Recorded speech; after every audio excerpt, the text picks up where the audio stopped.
Okay, I'm going to go ahead and start so that we stay on schedule. The important thing is the speakers with the content, not the guy doing the introductions here. So we'll get to that. But this looks like a really good session. If you've looked at the speakers we've got, Internet of Things is either the worst marketing term since smart grid, or it's the most interesting thing we're ever going to talk about. If you look at the agenda today, we've got distribution, we've got high voltage, we've got smart metering, we've got workforce management, we've got edge computing, advanced maintenance strategies so that you don't have to do run to failure. Um, how do we accelerate IoT?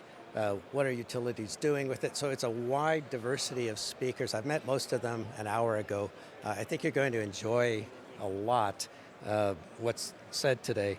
So basically in the next 3.5 hours, sorry, we have 10 speakers. Each will be 20 minutes.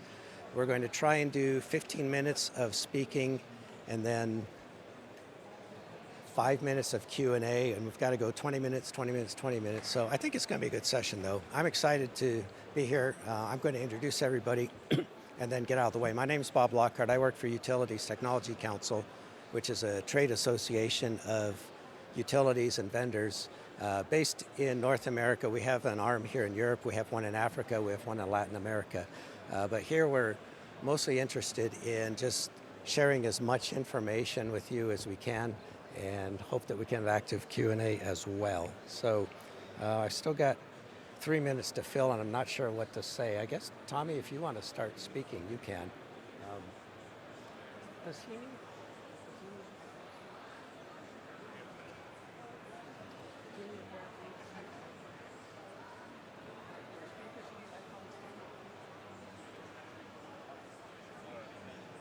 Just bring it up. Oh. Is this you? Yeah. And they just, okay? All right. Ready to go? Yeah. Do you mind introducing yourself? Sure. Make sure they can hear you. Okay. Can you hear me now? Very good. Good afternoon, ladies and gentlemen. My name is Tomi Kylönen. I'm Product Development Director at IDON. And I'm here today to share with you our views and experiences, how we see that our customers can benefit of the future technologies and solutions on what IoT has to offer to us. IDON is a technology and services vendor on the industrial IoT for our customers who are the energy distribution companies. Our solution consists of devices, meters, communication solution, and quite large extent on software and applications that you run either on locally or in the cloud. We've been successful enough to have an install base of 3 million meters currently in Europe, and this is where the experiences come from. When we are looking into the future, I feel that we truly would openly need to look into the steps that we are going to take. Traditionally, when you look at the meters and metering and telecommunications in energy distribution, we've used protocols and technologies that somebody conceived in the 80s. We've built private data pipes, private networks, dedicated solutions that are costly and costly to operate and manufacture. If you look into what IoT has to offer and the modern solutions have to offer, you have standardized protocols, you have standardized interfaces on cloud platforms that give you flexibility and ability to utilize different kinds of solutions that you want to build into the networks of tomorrow. We should not be building solutions today that are 40 years old. Second, when you approach your IT infrastructure or IT solutions, the current cloud platforms provide you with tools that give you additional flexibility to approach for the future. You should be building a data platform for yourself, where you consolidate your information from various sources and then utilize the tools that you want to process that data. AMI or headed systems are just one application to process the metering data. You can pick your off-the-shelf solutions on whatever you want. You can also build your own applications utilizing the strength that the cloud platforms provide. You have data storages, you have integration interfaces, you have whatnot analytic solutions readily available and with relatively cheap cost. And you are able to build an application platform which caters for your future needs that you don't currently foresee. We all know that our investments that are being made are for long term, so you should be building a future-proof solution. Why I'm talking about this and sharing this information for you is that our customers are doing this already. I have an example here from Hafslund, who is an advanced customer, I could say, from Oslo, Norway. This is an example how they have approached building a data platform. They no longer build an integrated data pipe from a meter to a head-end system to a MDM and so forth, but a common data platform that consolidates data, and then they can utilize variety of applications to process the data and take it further into the system.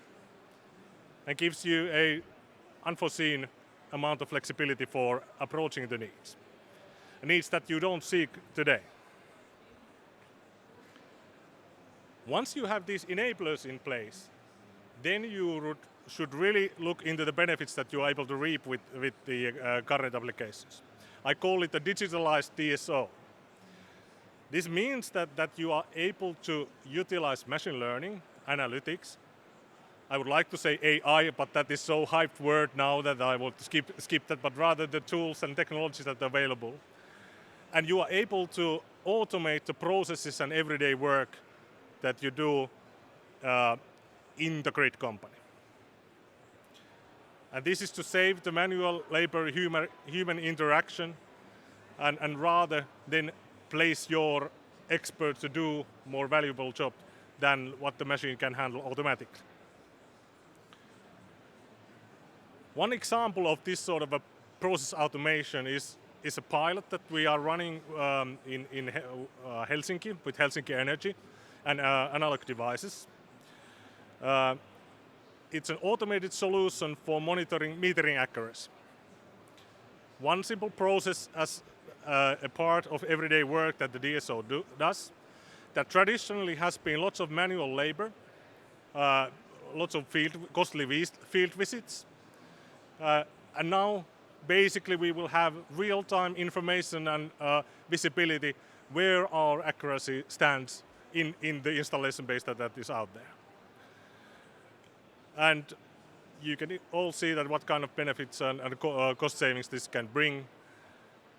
Just one example where you can utilize the modern technologies. If you look into your data paths and data flows that you get in your everyday work, this is where you can find the golden nuggets that are available for your daily operations. The message that I want to bring you is that don't wait. Start moving forward. Let's not get dragged behind on things that how we have always done it before. But look into the opportunities that are out there. Yes, there are hurdles, of course, on the way. There's some regulation, there's some legislation that currently prevents us to move forward. But we need to work together to enable this future for us. At IDON, we are building these solutions for our customers. Would like to think that at least attempt to be on the forefront of technology and make these benefits available for our customers. Bob, I'm done. Any questions?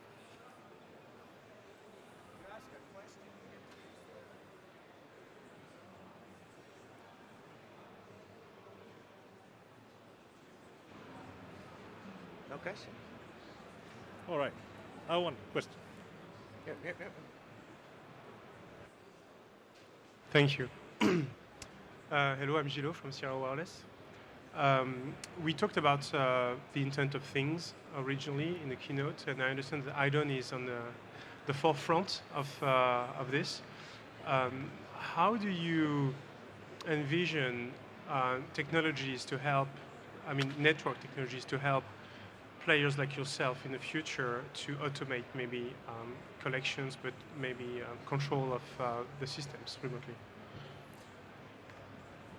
On our view, that how we have approached building our systems, I feel that the technologies are already available there to have bidirectional connections and controls to operate the systems or applications what you want to apply. Of course, you can look into future solutions. Perhaps your bandwidth needs will be a little bit higher, but that is not preventing you to go forward right now if you build it smart. So then the next question is, what are the, you mentioned you should not be afraid of using new technologies and not technologies from 20 years ago. So what are the latest that you think are driving the capacity of your technology today? The capacity on being able to deliver the service you're talking about. So as mentioned, I feel that on data processing, very much it's based on cloud. Where there you are able to scale it depending on need, regardless of whether you have 1,000 meters or 10 million of them. That scales seamlessly to facilitate for the solution that you want to build. On the communication side, there are solutions available how you can build your network so that it is able to scale to the need of the control and data flows that you want to do. With relatively affordable cost as well.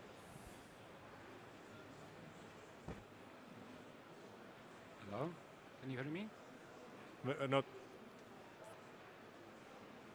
Okay. Hello? Yes, no. Okay.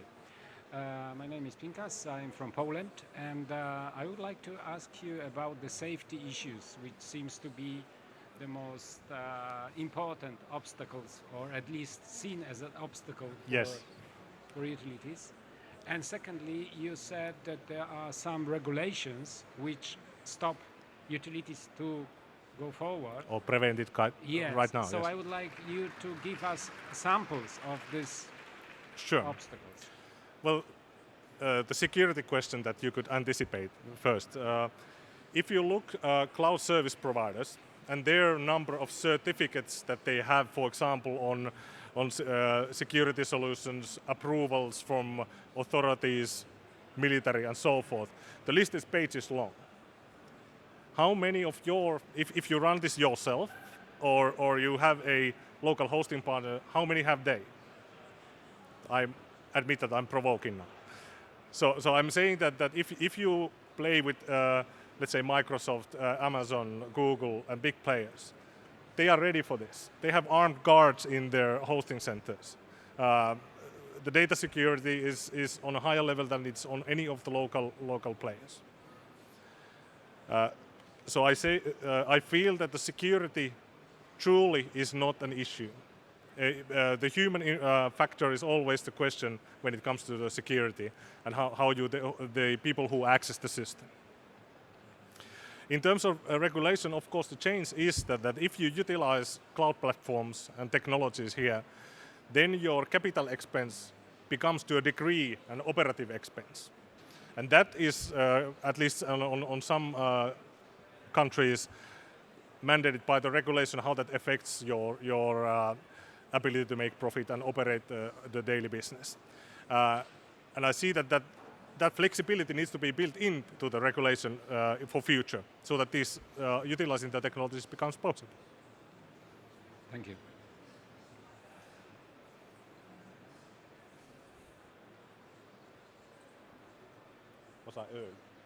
Was I early? Okay. If there are no more questions, I thank you very much.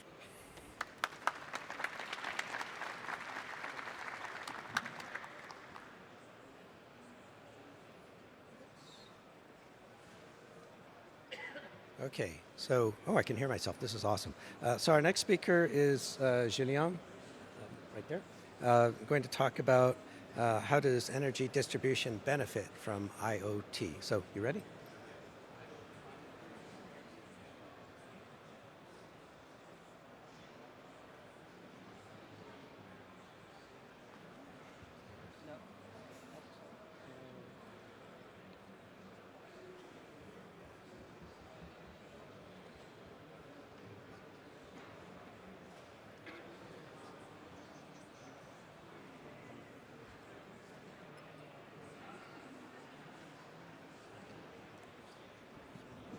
Perfect. Good afternoon, everybody. My name is Julien Canon. I'm a data project manager at GRDF.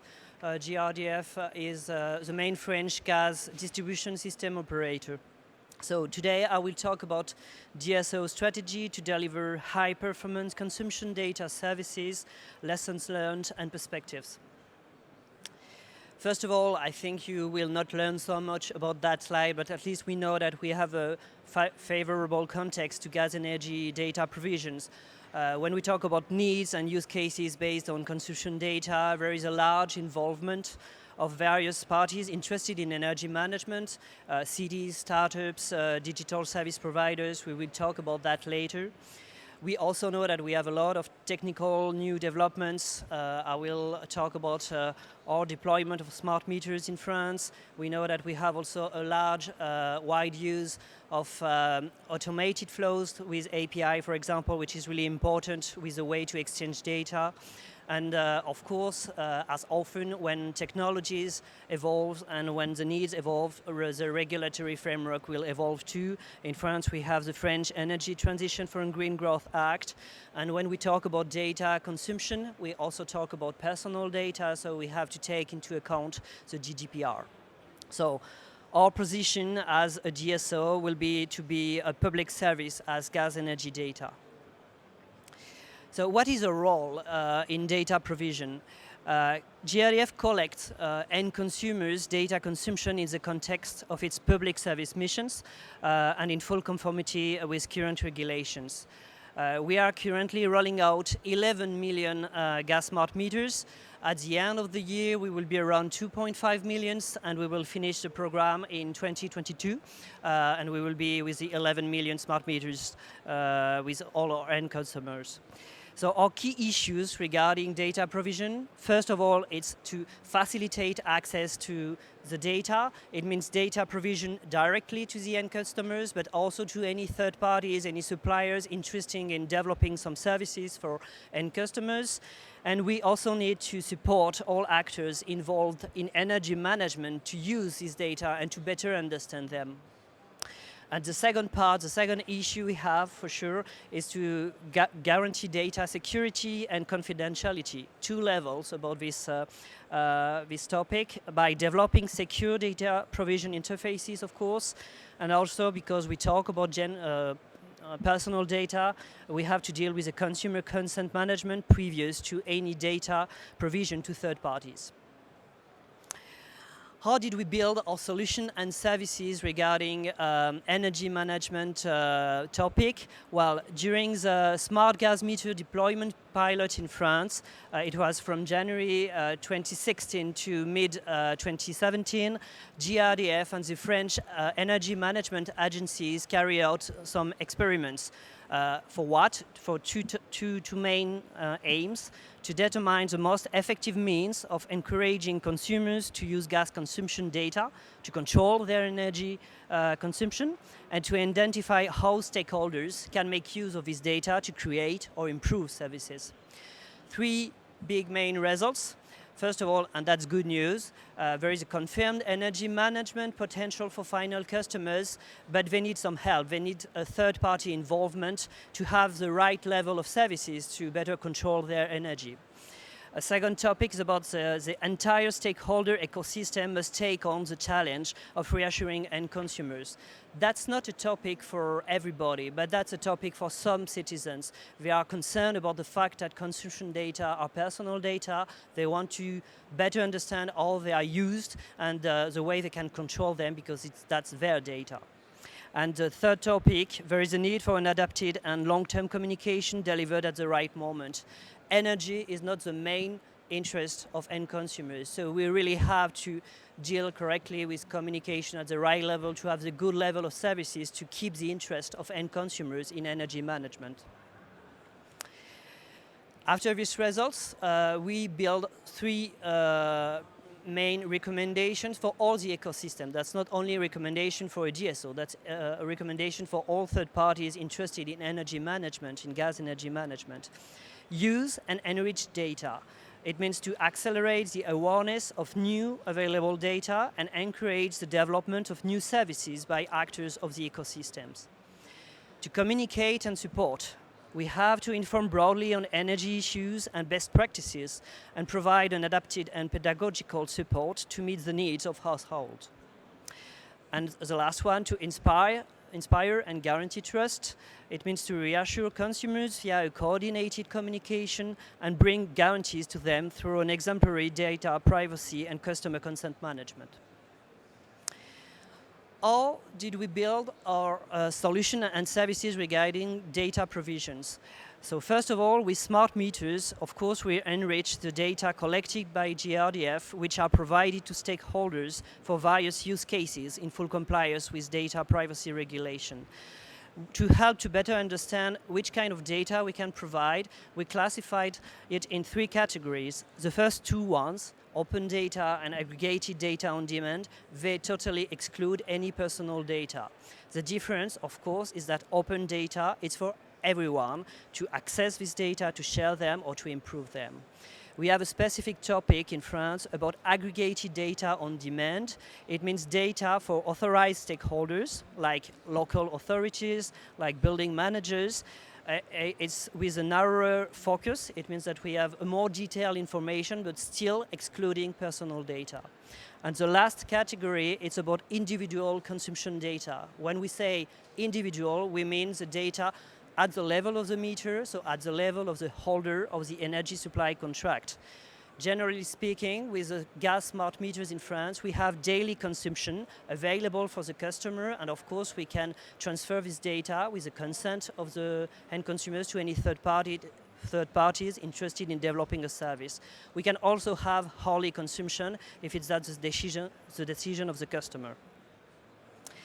For the first 2 categories, I will highlight a specific creation in France because these 2 categories are an obligation for any DSO in France. I mean any gas or electricity DSO. We have a lot of DSOs in France. We have 170 DSOs. It means that for any market participants interested in that kind of data, to simplify their life, we build an agency called ORE, for Opérateurs Réseau Énergie, or Energy Networks Operators. It's a pool of digital resources with the idea of one-stop shop. It means that you don't have to contact all the DSOs, but only this agency, and you will receive all the data you need for all the DSOs concerned from your demand. This agency is quite new, so it means that they will improve their services, and a way to do so, as I said, it's from regulation that we build this agency and the obligation of data provisions. But the better way to adapt the way to provide this data is to listen to customers. So we will build a user community in 2019, and we will improve the data, improve the visualization of them on the website we have. Regarding the third category of data, the individual data consumption at the level of the smart meters. First of all, the wide variety of expectation and households' backgrounds underscores the importance of third-party involvement. When we began the experiments I was talking about before, we were focusing with, I would say, traditional stakeholders and energy management experts. But actually, there is a lot of third parties interested in developing services. So we have, of course, the managers of facilities, heating systems and buildings, for example, but which is quite new, it's all stakeholders in the digital realm. For example, any companies interested in developing some apps on your cell phone. So we want to facilitate the development of innovating services for any customer, B2B or B2C, and to maximize the potential of energy management of our smart meter program. Why so?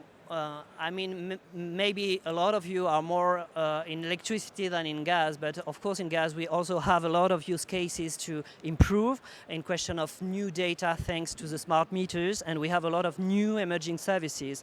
In question of improving existing services, we have, of course, estimated energy consumptions, energy diagnostics, data provision during call for tenders for gas energy supply, for example, more detailed analysis of consumption and energy management to provide better recommendations or to control better, supporting building renovation. And when we talk about new emerging services, well, a lot of, for example, startups wants to develop multi-fluid consumption monitoring tools with energy, gas, electricity, with water, and so on. So we have to be able to provide the data they need. You have a lot of new ideas from cities with digital platforms to citizens. They want to offer all services at the level of the city, and it also means energy management for them. We also have, thanks to personal data and the GDPR, the emergence of new society, personal information managers, and they also want to deal with this kind of data, with energy, and so on. We have a lot of new emerging services, and I think this topic will increase quite a lot in the future. So how, as a DSO, we can answer all these use cases? There is a lot of use cases. We are regulated, so it means that as a DSO we can't develop one solution for each use case. We have to build a solution for nearly all the use cases in order to answer their expectations. So we built a project called GRDF Addict. It's an API service to give access to consumption data, so it's a securized access to raw data. It means that we don't develop an interface or any visualization as GRDF. Our job is to provide the data, and it will be the third party which will develop the service, which will develop the purposes of this energy data. It's an access to data consumption, but also to contractual and technical data around the customer or the meter. It's for anybody, any companies, startups, cities, public organization interested in, and we hope we will be able with this new service to answer the big majority of use cases. So a simplified view on the way we build this project, we have to consider the holder of the supply contract, because this is the end customer. This is the one with the rights to provide the data to any third parties, to decide to give a consent or to revoke a consent. We have to consider, of course, the third party and GRDF as a provider of data. First of all, we build and we sign a contract with the third party. No third party will have access to end consumer data without signing a contract. After that, the third party has to deal with the consent. One solution on the left, on the top left, the third party will deal with the consent of the data. It means that GRDF will transfer the data to the third party, and the third party will use this data to offer a service with some purposes. Or another way, on the top right, it's to deal with the transfer of data from GRDF from the third party on a specific web page of GRDF. After that, we have to manage the access rights to the API, and we give access on number 4 to the third party to end consumer data. And in the case where the third party manage all the consent, we will control them after that to be sure that there is no issue with the access. And for any services, of course, you have a user support for any question regarding the use of the API or any issues about the data. As a DSO, once more, we can't build a solution by our own. So we are humble regarding the way to build technological solutions. So the only way to better understand the needs of customers is to build some experiments with them. So that was the first phase of the project, an experiment which is still in progress with 15 third-party partners. It's a co-construction approach on contractual, functional, and technical aspects. And with that, we were able to build a better view on the scope of the industrial solutions. But as we received with time more and more interest from third parties. Right now we are around 150 companies interested in our data and the way to have access to the end consumers' data. We had some other workshops to build the industrial solution, and we will have a regular communication on the status of the project and provision in advance of functional and technical documentation. Our goal is to open the industrial solution in 2019, and of course to deal with future evolutions on a specific roadmap. To finish my presentation, and I know that some of these companies are here today. That's only a view on all kind of companies of third parties interested in that kind of project to build new services to better manage the energy of end consumers. Thank you.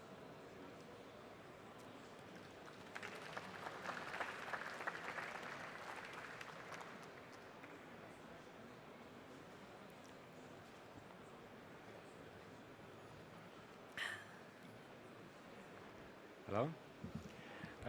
My name is Pinkas from Poland, and I would like to ask you one thing, because you, as GRDF, you deal with electricity and gas. Right? Only gas. Only gas. It's Enedis in France, the main French electricity DSO. Okay.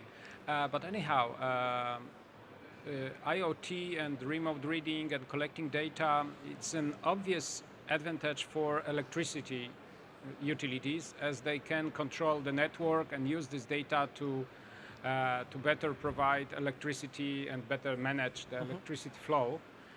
And now, do you see the same advantage for gas utilities? I mean, how to control the gas pressure on different Definitely.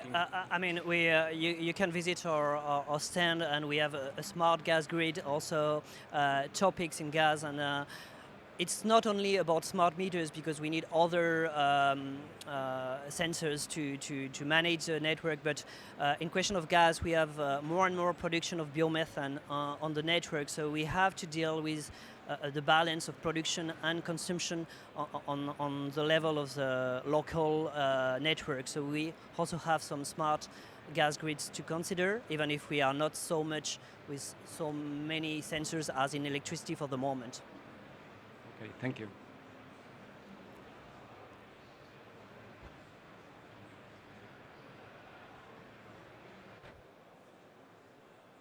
I have a question. You can hear me okay? All right. Yeah. So you mentioned working with cities and others. Is that to the point yet where you can see patterns, like are different cities asking for different things, or do you see similar requests for the types of data and how they want to use them?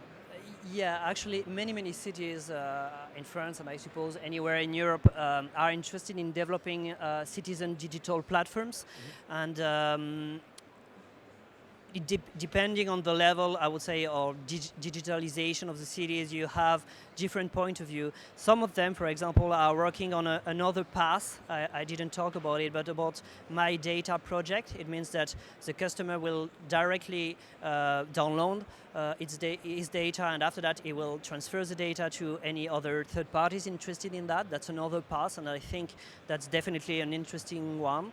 But many cities are more, I would say, at the level of the project. Still, it's not functional, but they think a lot. Okay. Other questions? So another question, because normally rollout of the meters in Europe have been followed the previous feasibility studies, and some countries decided not to roll out the meters. Now the question is, due to these new services which you can provide to the final users, do you see any better feasibility that you predicted previously as GRDF? Well, the business plan regarding gas smart meters in France was okay, because we were expecting a decrease in question of energy consumption. That was the deal with our solution. Another part, and it's also important, we have 11 million end customers, and the program, the smart meters rollout, will cost 1 billion. It means that's not so much regarding each end customer. So that's not a big solution with a lot of functions. It's, I would say, a simple but very efficient solution, and it helps to have a good business plan. And of course, if we are expecting energy management from the end customers, we have to build a right way to have access to the data, because if it's only 3% of end customers having access to the data, that doesn't work, because they will not reach a right level of decrease of energy consumption at the level of France. So we have to build solution, and this project, the last one, is a good way to be sure that the maximum of end customers will have an opportunity to have a service somewhere on their cell phone, for example. I will love that in 10 years we have like 20 or 30 apps you love and managing your smart home, but also your energy consumption and so on. Great. Thank you very much. You're welcome.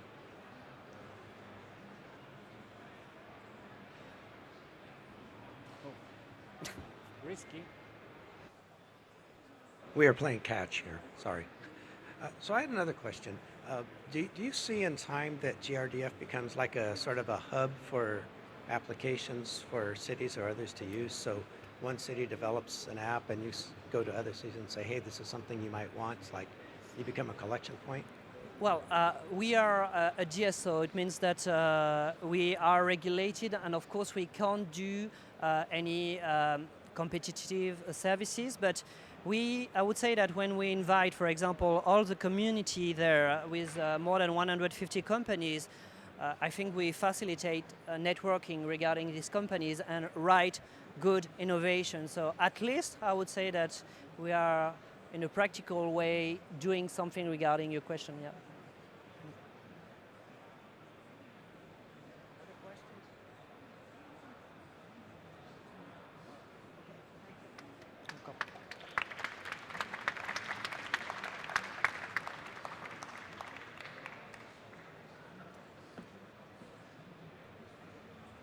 Okay, our next speaker is, there's David Green with IHS Markit. David's going to talk about smart metering, showing the way forward for IoT. You can make a case that smart metering was one of the first versions of IT-OT convergence because you had a lot of data and a lot of physical stuff having to work together. So we can learn a lot from that, and I'm guessing that may be part of what you talk about. So, David?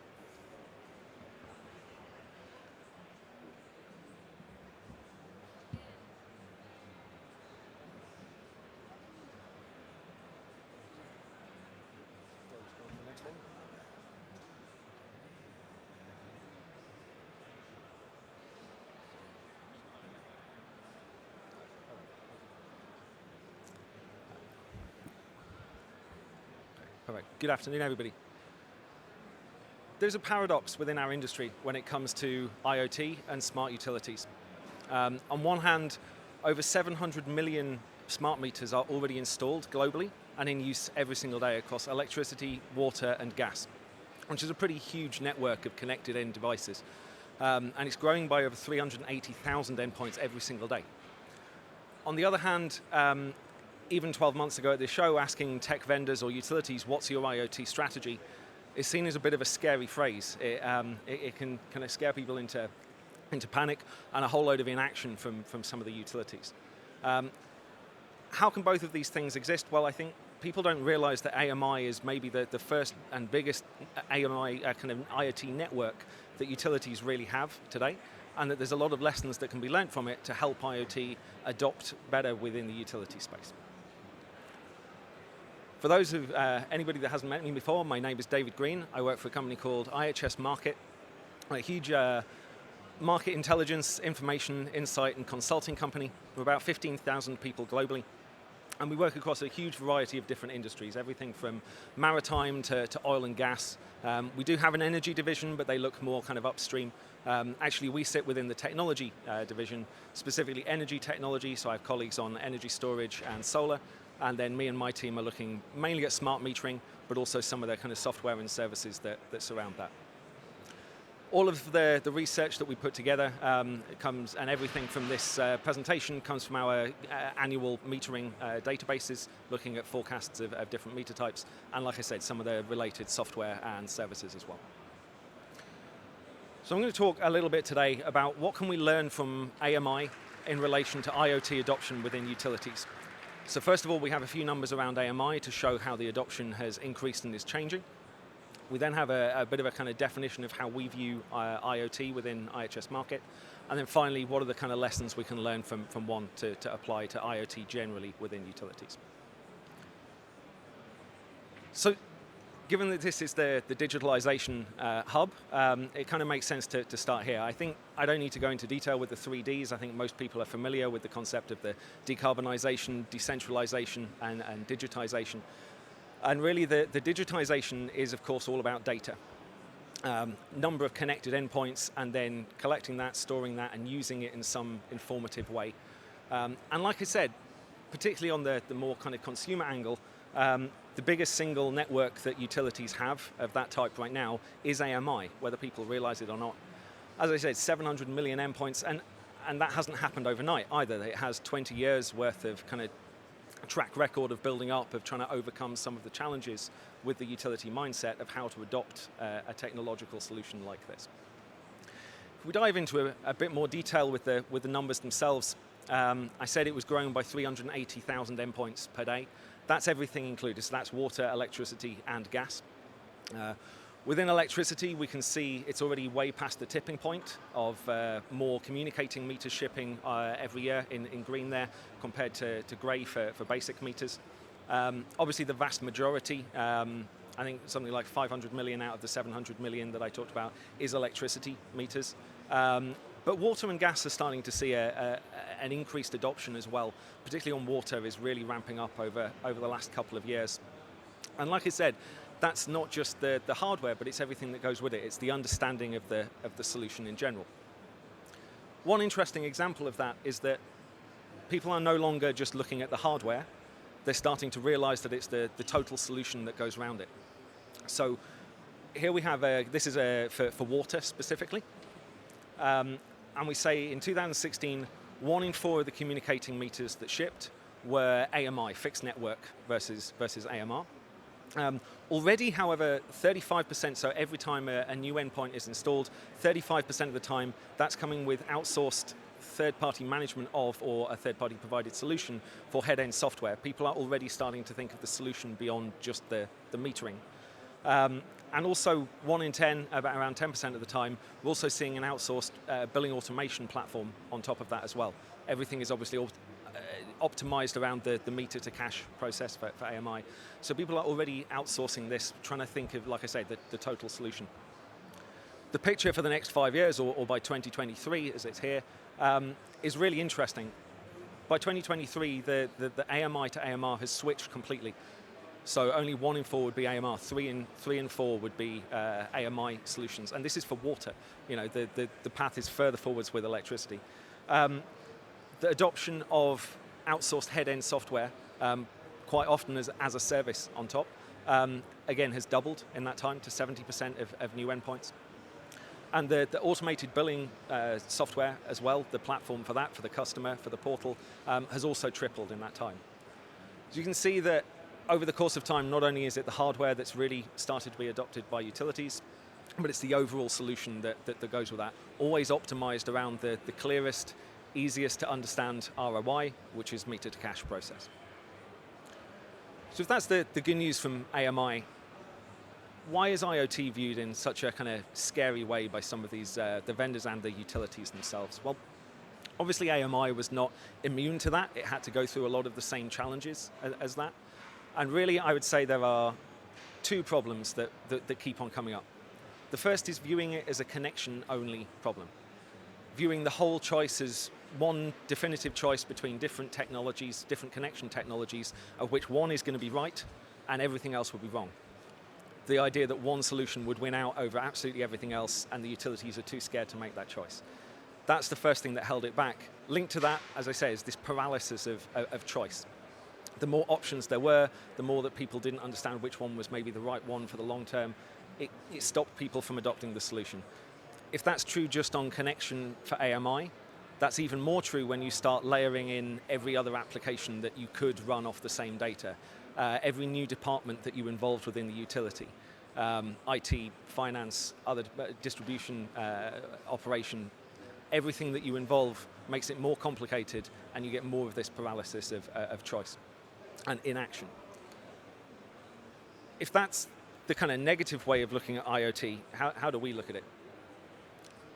So IHS Markit defines 4 key foundational pillars of a true IoT solution. The first C is collect. what is actually collecting the information out at the edge. Obviously in the AMI sense, that's the meter itself, and that's kind of building block 1. Building block 2 is then connect, or connectivity, which is how are you transporting that data from the device further up the chain. Obviously that's the communication network for say AMI. The third pillar is then compute, and that's where are you storing the information and how are you then going to start analyzing it. Obviously the biggest trend within this pillar at the moment is the idea of cloud computing and outsourcing the service element for the software itself. And then finally, the fourth C is arguably where all the value is actually created, the create element. So what are you actually doing with that information? How are you going to use it? How are you going to create actionable insight from the data itself? A true and a good IoT solution is only as strong as the weakest element of these 4 pillars. You have to create all of the 4 pillars together, particularly the create, to actually get the return on investment that you want from your IoT solution, be that AMI or something else. So how did AMI break through that? In fact, maybe it didn't even realize that it broke through to become a kind of 4-pillar solution right now. I think there's a couple of interesting ways. The first is to say, not necessarily through a direct choice, but I think AMI and the utilities have now realized this is not a connection-only problem. There is no single solution which is going to win out in the long term. There's always going to be a range of different solutions.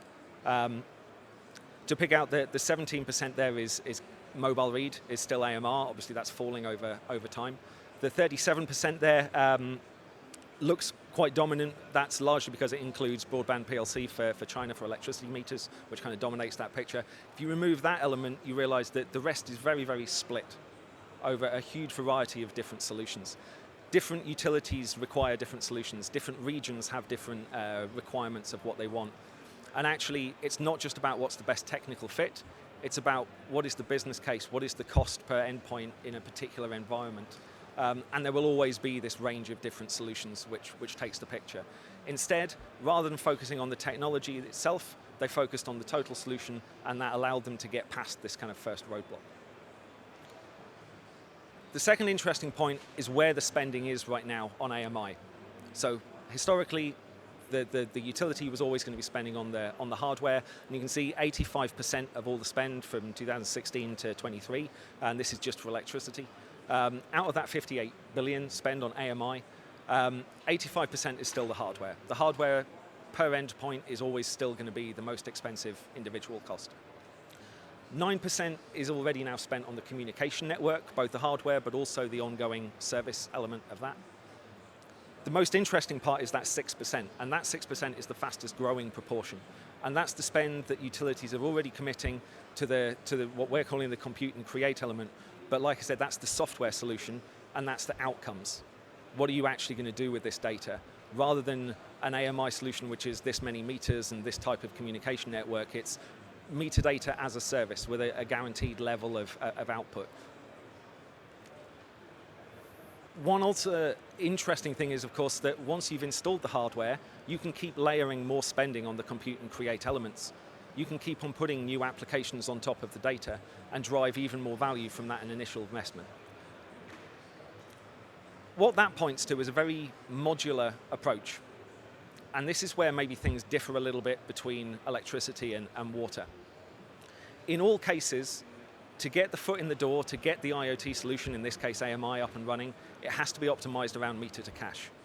That's still the clearest, most identifiable, measurable ROI.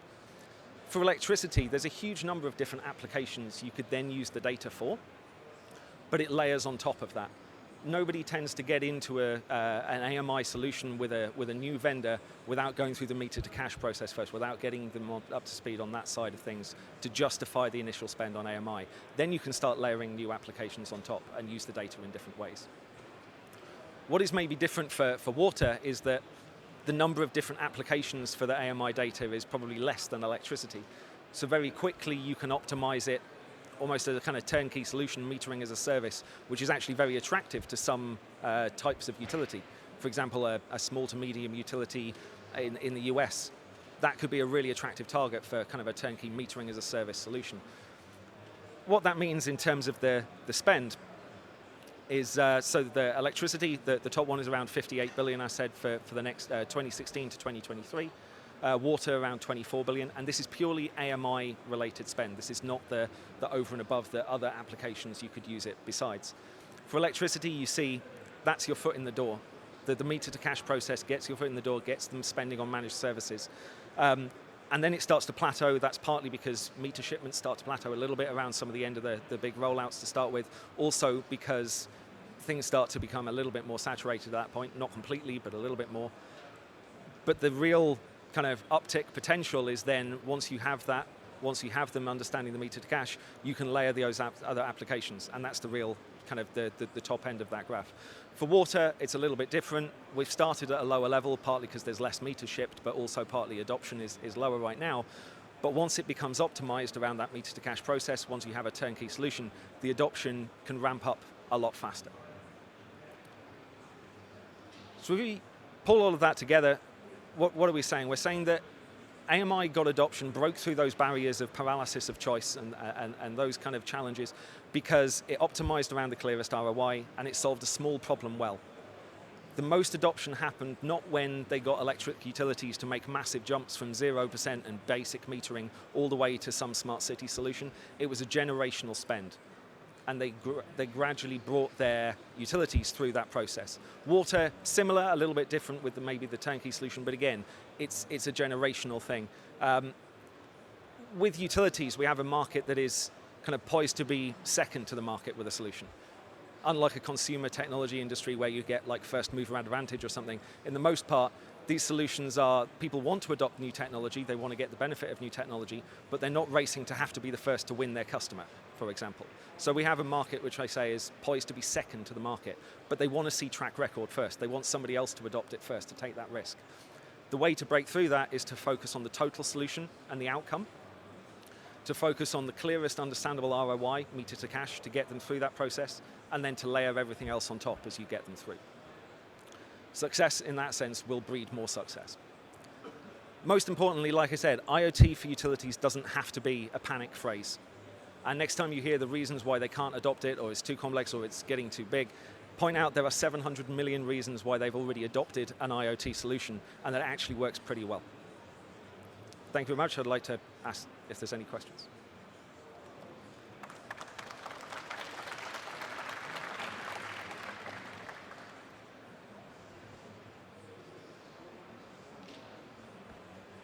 I have a question, as always. Do you see meter to cash always being the key use case even as utilities get more sophisticated grid management that's more data driven and that? Do you still see meter to cash being the primary driver for smart metering? I still see it as the core application, so you couldn't mess with it because, sorry, you couldn't mess with that because that's still the justification of the system overall, and ultimately the utilities still need to collect their revenue. Yeah.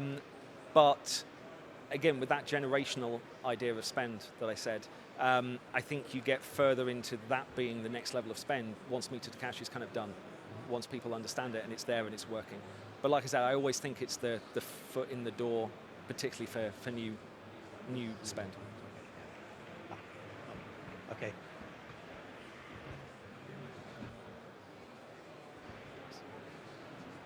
Hi, can you hear me? Yep. Good. You talked about connectivity and paralysis of choice, but do you not think the IoT utilities of today don't understand the various use cases and changing landscapes, and they're not equipped today to really think about what they need for tomorrow? So as an example, if I ask someone from the 1800s what they might like in a car, you know, what engine they might like and what trimming, they won't know what a car is. Yeah. So do you not think that's another key issue facing these IoT utilities? Absolutely, definitely, I would agree with that. I think the way in which different utilities will adopt in different ways, of course, but I think one of the key ways that some of the vendors are getting around that is the managed service type offering, where a utility, to some extent, some utilities want to manage and own their own network and may have a real interest in what solution is used. A lot of utilities might not care at all. They just want to make sure that it's working. So they're kind of outsourcing all of that to the vendor and saying, you manage it. So that maybe allows the vendor to help them make the better choices on which IoT network they're going to select. But again, I think from everything I understand so far, there's very few times that somebody's come back to an AMI solution and tried to layer another analytic application or another application on top, and the network is not allowed them to do that. I don't see that as a technological barrier. I think it's more about getting them to adopt it in the first place is the bigger challenge. And do you think regulation plays a big part in that? Because regulation just means it's mandated, it's costs that pass through to the end user, and regulation for AMI? yeah. Yes, that's always going to be the biggest single driver of volume shipment is, of course, regulation or legislation. That's what's going to drive it. But again, you can do that in a lot of cases with, say, AMR, for example. And we saw on the example from water, even without necessarily legislation saying you have to have AMI, the adoption curve is still increasing massively to AMI, I think. Thank you. Thanks.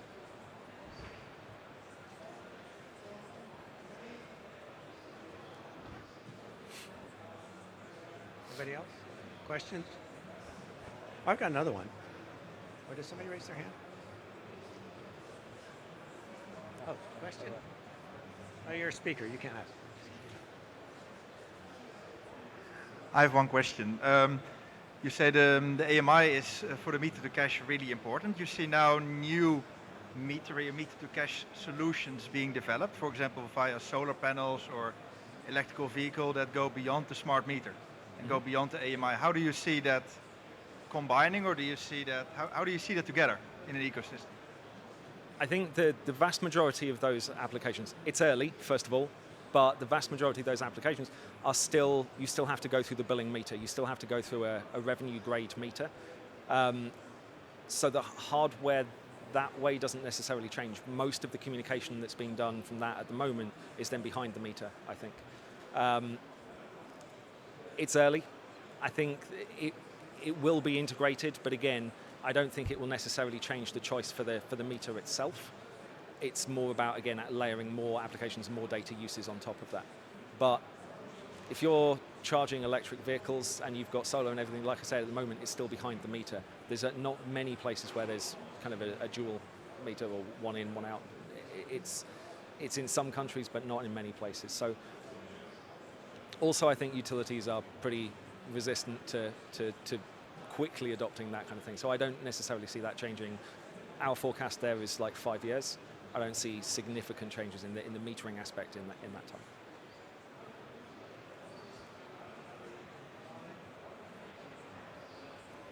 Okay, I have another question. As some of the smaller utilities adopt AMI and say, especially like water utilities that don't have the same infrastructure, are you seeing some utilities borrow the infrastructure of other utilities to sort of fast track an AMI deployment? For example, within a single city? Yeah, for example, electricity's already got AMI and then water goes in, they can use the existing electricity AMI. Okay. Not massively. There are some isolated incidents, but I would say not massively. I think the theory is good, but again, the whole smart city thing is very top-down approach, and these things are typically much more bottoms-up in the way that they get adopted. So there are some isolated cases, but not as a general rule, I would say. Chance? Questions for David? Okay, thanks very much. Oh, wait, what? Question, good. Hi. I have one question about technology obsolescence. Do you see digital technology being a barrier to the utilities to adopt a new service? For example, we've been asked to equip technology for the next 10 to 16, 20 years to the utilities. And today nobody can say, I'm going to put you this CPU and it's going to last for the next 16 years. Yeah. And we see that they are not frightened by the choice itself. Yes, there is frightened by the choice, but also by the fact that if ever they select one solution, is it going to last for the next 10 years? Because as soon as they send somebody out, the ROI is completely killed on this specific consumer, for example. Do you see that as a barrier as well to adoption? I guess it for sure it's one of the reasons cost of change is pretty big for utilities, particularly on swapping around metering, for example. So, but that's just a very kind of hardware question, right? And I don't know how much you would use the hardware necessarily in the higher applications that we're talking about. So, unless maybe I misunderstood the question. It is somewhat linked to hardware, but also to the connectivity solutions. In one of your slides, there were PLC, traditional cellular IoT, and all of these require new components, and these utilities are not sure yet how long these components will last for the next 10 years or so. So that's one of the challenges we are facing today in this market. I agree. I think. Again, I think the move towards more of the managed services aspect as well helps get some of the maybe stickier utilities to move through that phase, because they're outsourcing that element. They're just saying, this is the solution that we want, and you're paying dollar per meter value over time, for example. So maybe that helps some of the utilities get through it. But again, I think, especially if you have optimized around the meter to cash, the understood part, and you know what the return on investment is going to be, you can get past the connection only problem, I would say. Okay, last chance, questions for David? Okay, David, thanks very much.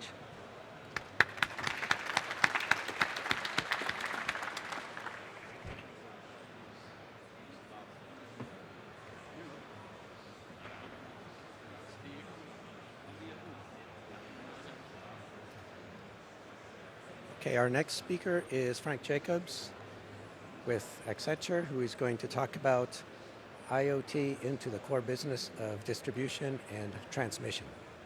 So, Frank?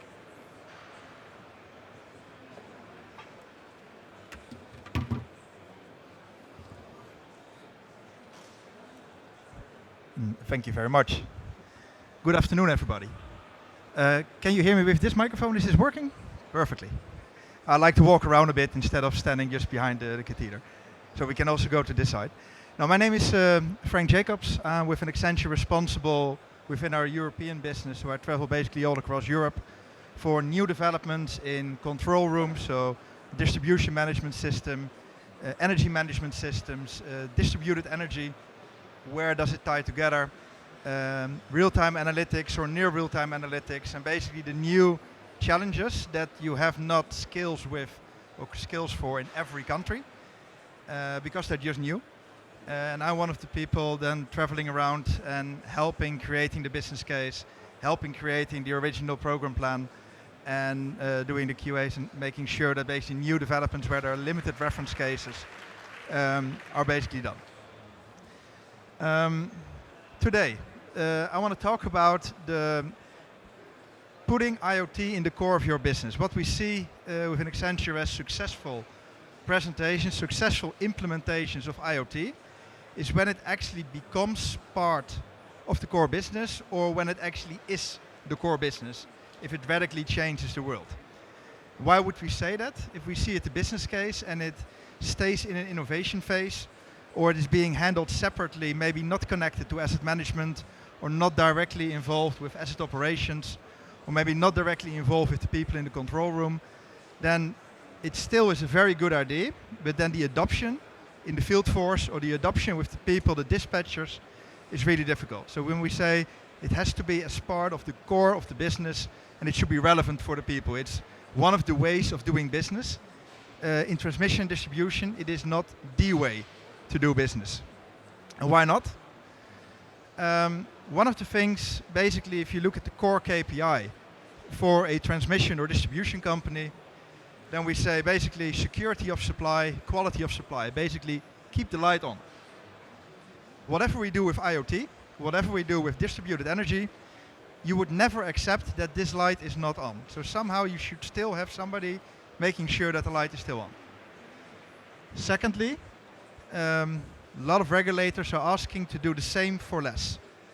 Currently, most of them ask for CapEx investment and then lower CapEx investments. In 2 years, N3 is already asking for TOTEX, and that will likely go to the DNOs or the DSOs. So basically, you'll be TOTEX steered or totex managed, which means do the same with less, and then IoT could help you with that. Thirdly, improve safety. If you think about all the sensors being put in the field, not only smart meters, but also sensors in the secondary substations, sensors in the primary substations, distributed energy with all the solar panels on the roof, electrical vehicles, then there are a lot of additional actions in the electricity grid. And basically we've learned also the hard way that the more actions you have in a transformer or in a transformer station, the more chance there is on either an injury or something else. So how can we improve safety while adding all those sensors into the field? And fourthly, you will see all kind of disruptive business models. For example, distributed energy with companies who have a whole different goal. They do not have the goal to maintain the energy balance. They do not have the goal to keep 50 hertz. They do not have the goal to have a reasonable power quality.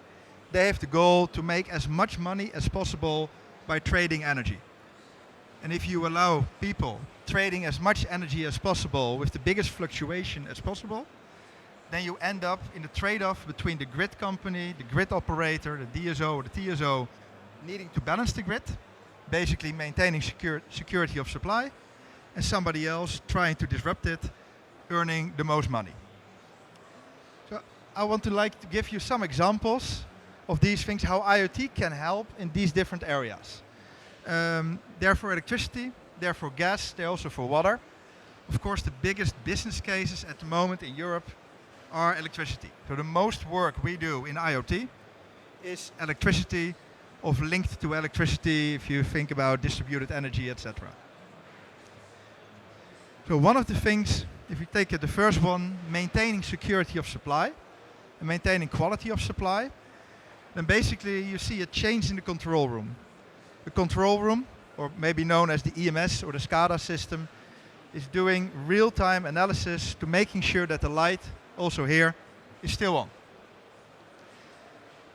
Key thing over there is that now we add more sensors over there. And maybe not only the sensors of the DSO or the TSO, but also sensors owned by third parties, where you might not have impact on, you can only check them, or you might be able to control them.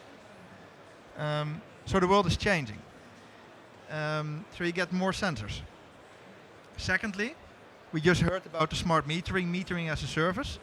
So you get more meter data. And if you talk about 700 million meters, or maybe if you go to a certain DSO, you might talk 30 million or 50 million. That is far, far more than the 100 substations the same people were used to manage in previous days. So they start managing 100 substations. They do that today. And with the implementation of the AMI, they start managing 50 million connections. They never managed this deep in the grid. So if you want to use that for all kind of data services, that's quite an impact for the people in the control room. So one of the things we see is creating let's say, an integrated decision center. And the decision center means how can you combine data and how can you make sure that the data you get is actually something you can trust. So if we look, let's see if that's, no, it doesn't work on the screen. So if you look, you get sensor data from the grid, you get smart metering data maybe not all in the same system, but somehow you need to tie those knots together. The telecommunication, maybe a substation is unavailable because the telecom is down, but still the station is working perfectly, so the security of supply is not a problem, just the monitoring capability, and you want to know if it's either telecom or if there's an electricity outage. Similarly to cybersecurity, can I actually trust the data I still get? So that's on the one side. So we see an integrated decision center where more information comes together compared to the situation most of the people have today in the control room. And that means maintaining your security of supply. Actually, you still want to keep the light on, but so many things are happening in the grid that are new. You need to manage that. To manage that, you need more information, more than you needed before. That's on the left-hand side. And if you then look at the right-hand side, you can never do that alone. If you're there in the control room, for example, you're there with 10 people, 5 people, sometimes 20 people, but a small amount of people working in shifts. And then you get all these data together. You cannot do that manually anymore. You cannot have an alarm list with maybe 10,000 alarms at the same time. You cannot manage that in a nice way.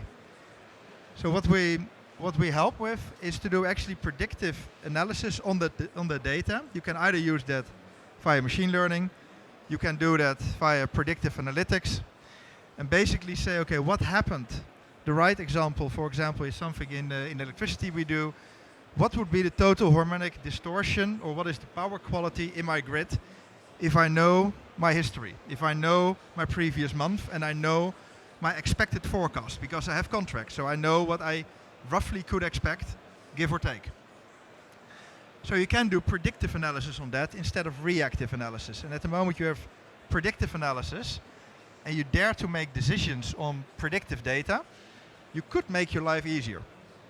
That would mean you need to trust that data. So if you put all that data in the same database, and you just start doing analytics on top of it, you might not have the golden egg, because either the data, well, there were no data quality questions for that in the past, or there was never a demand for that.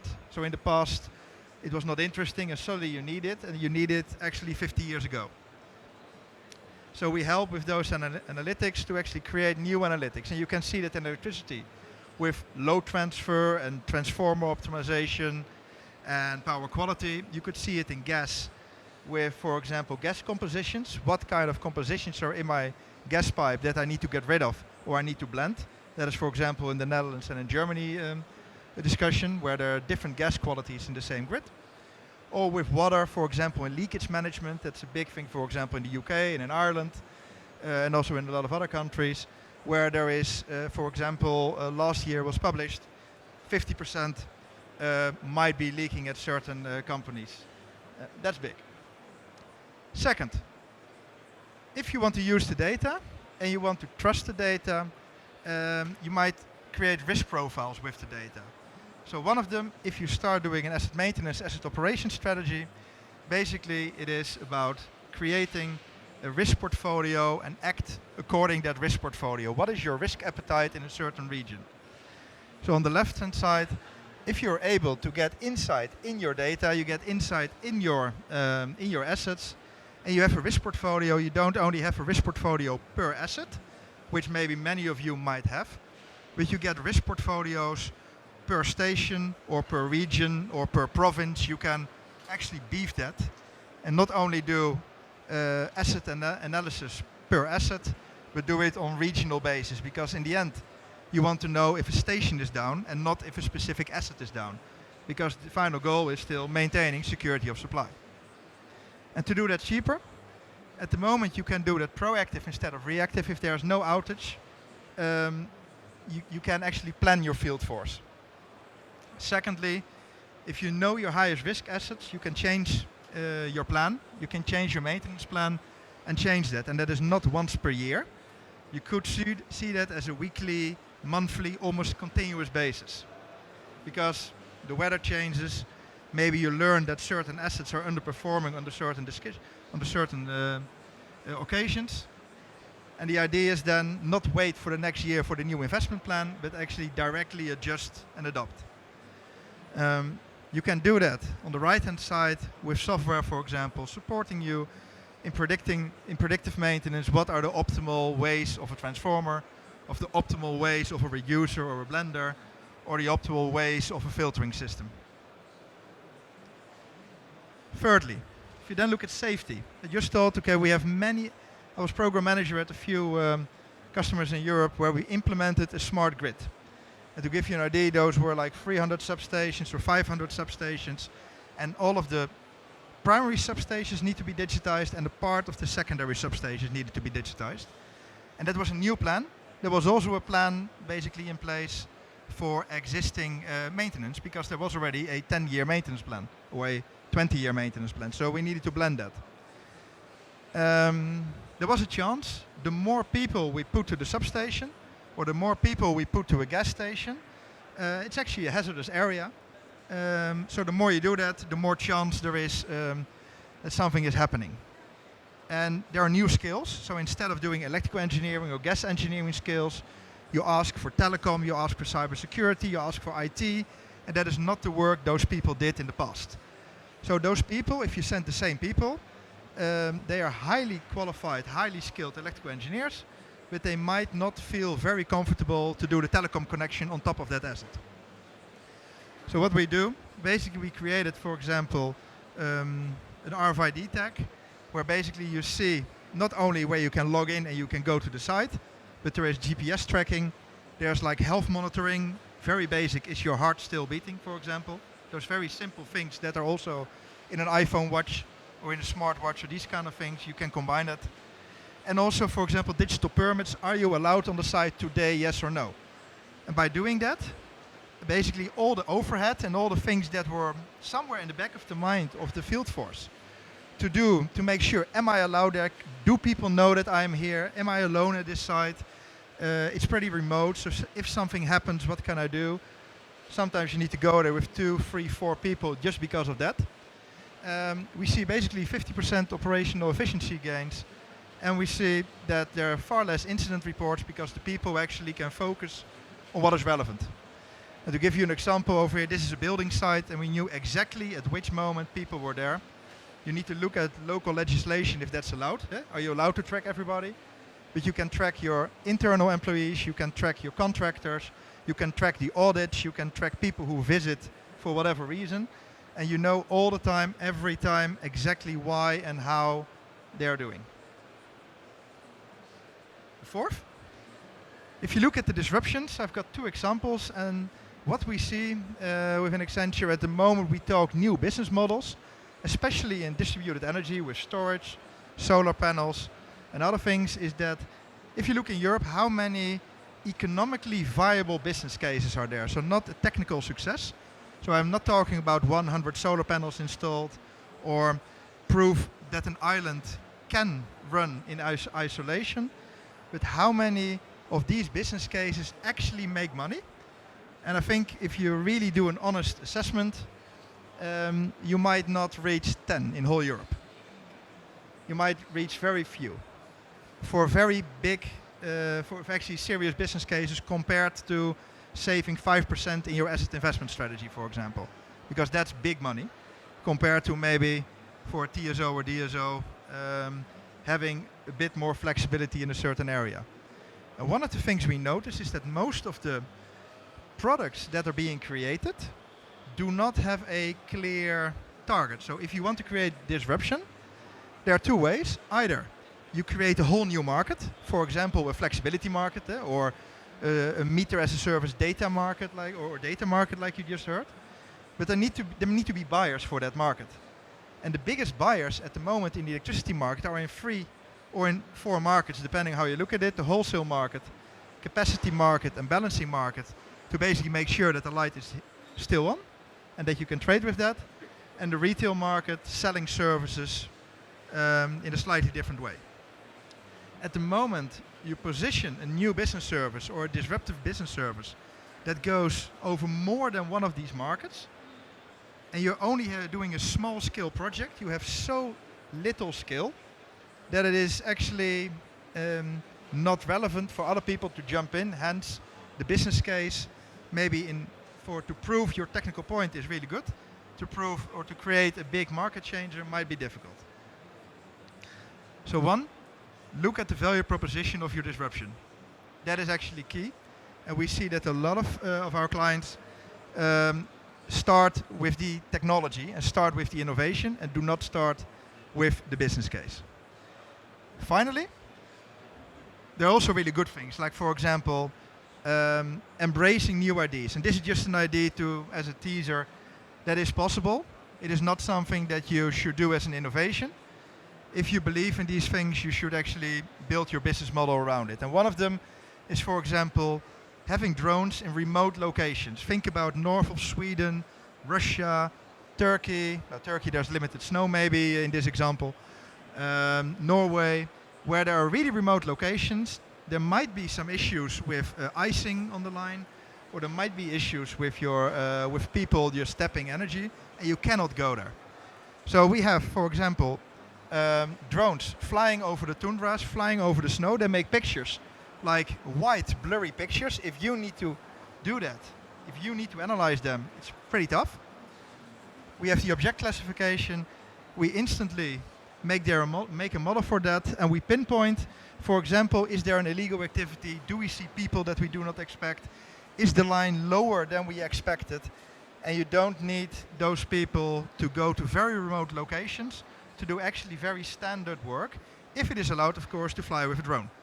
But if you do that, please do not use one drone, embrace it in your asset operations technology, and embrace it as part of your strategy to do your maintenance. Else, it will stay as an innovation, and it will be a challenge to become really successful and explain it that it is a viable business case. Thank you.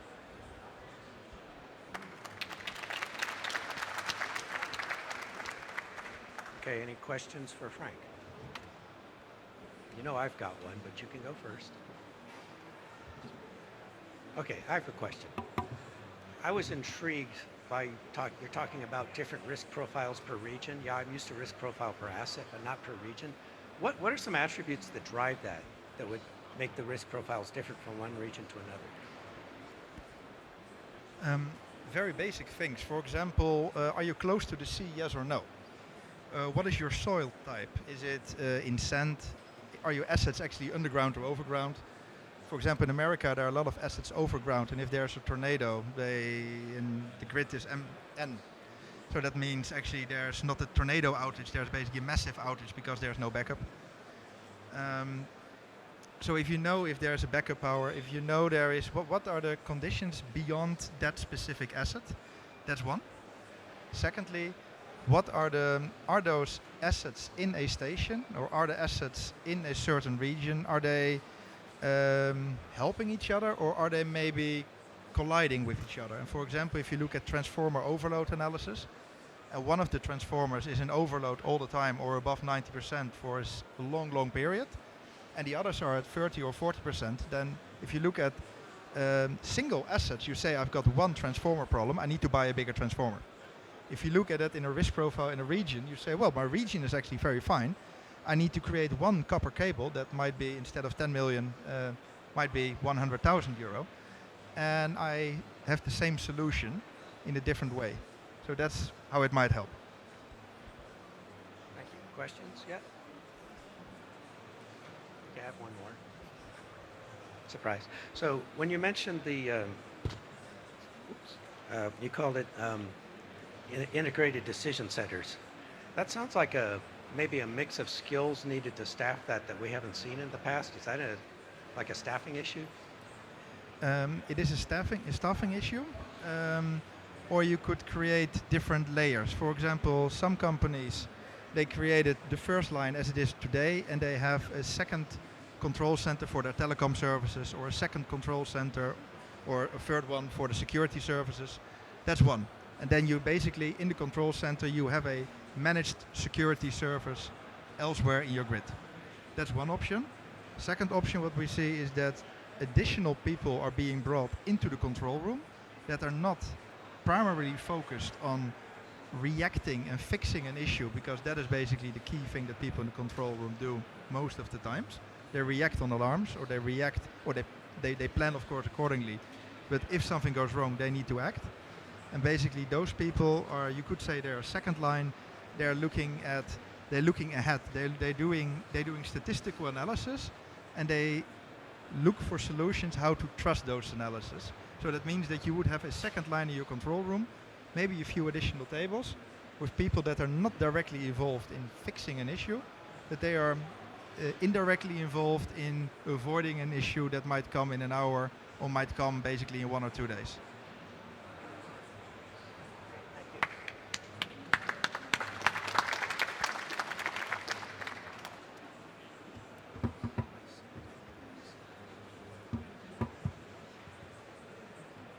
Okay, our next speaker will be Mike Bates with Intel, and Mike is going to talk about what I think is a fascinating concept, the virtual power plant.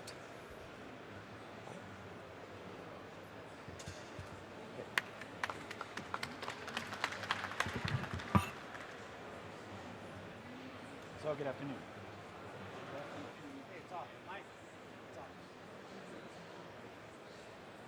Test, test. Good, thank you. So welcome to the energy revolution. My name is Mike Bates. I'm the worldwide head of business development for Intel in the utility, power, and oil and gas segment. And I'm very fortunate in my role to have the opportunity to work with utilities across the globe. And I can confirm that this is a revolution.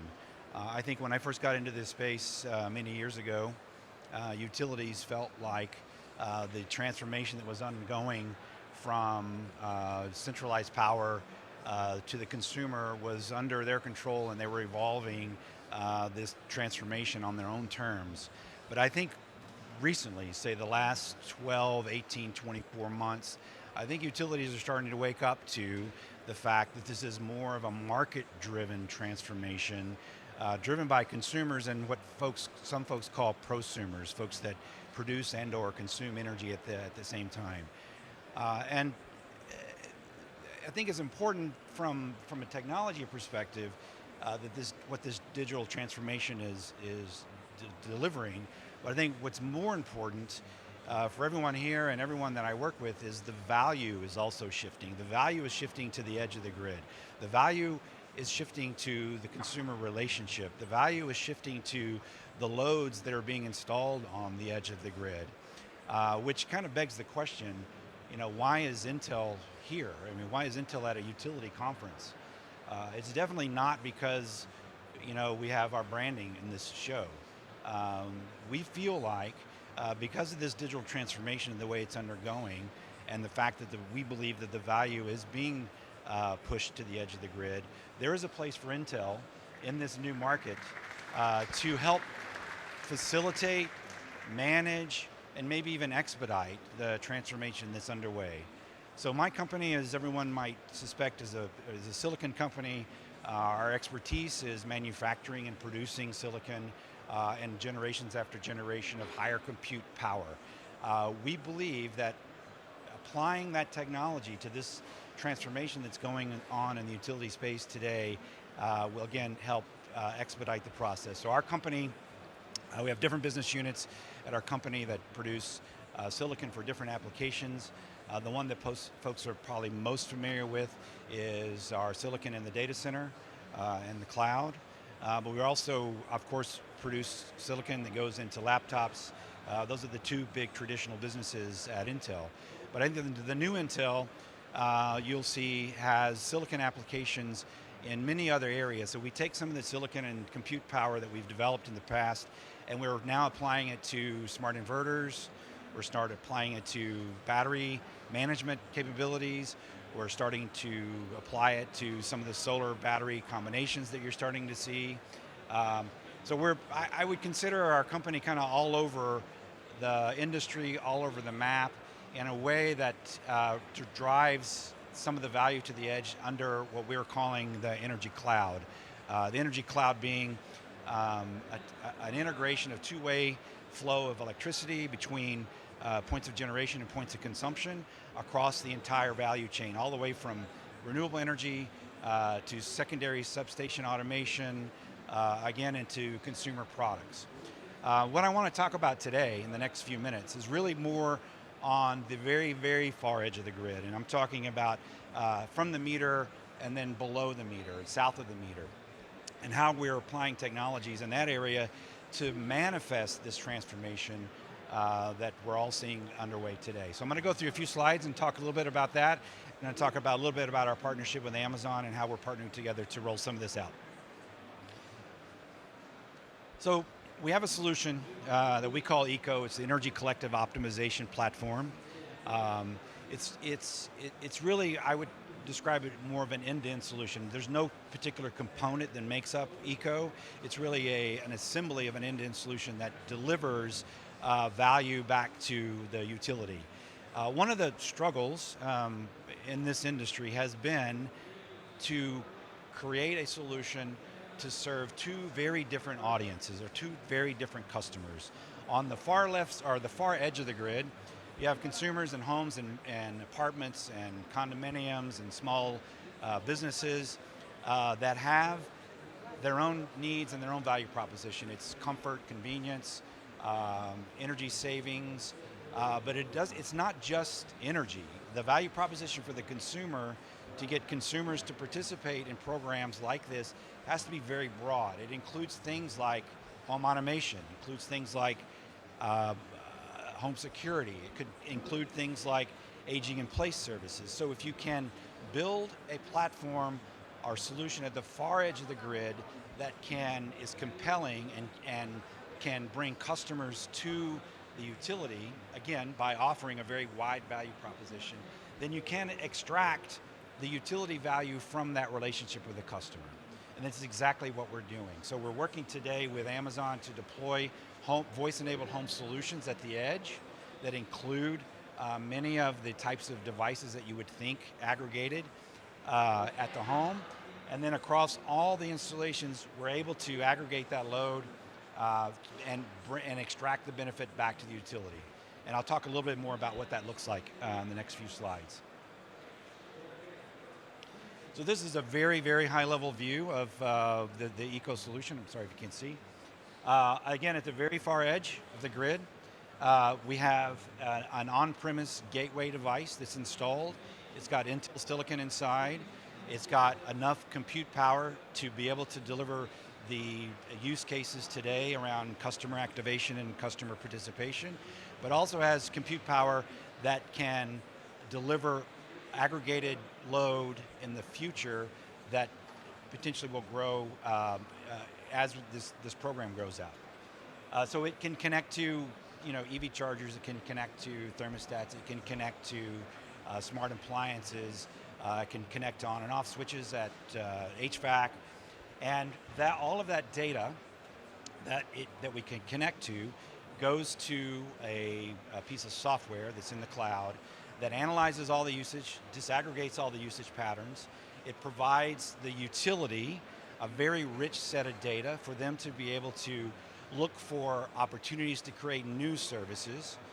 One of the typical examples that everybody talks about is if I'm connected to your HVAC load and I'm also have data on your whole home usage, and I can compare that data to your neighbor's data and the weather conditions, I can tell you pretty much how well your HVAC system is operating. And then if I can look for anomalies in how your HVAC system is operating, I can then alert you and as a service that the utility might offer to the customer. So we think there's a revenue generation component to this, as well as the utility optimization components that I mentioned before. We're also talking about working with utilities around EV charging programs, where we'll install an EV charger in the home. We'll look for patterns around charging usage, and then start creating pricing programs around those EV charging programs. So again, that's the use of the raw data combined with other sources of data to look for opportunities to create new services. The same software can also look for load flexibility across all the devices, not just installed in one single home, but all the devices installed across a neighborhood, a community, or across an entire utility service territory. And this is not, your father's demand response. This is really, I think, a new advanced age of demand response, and I don't even like using the term demand response. It's really more flexibility or optionality.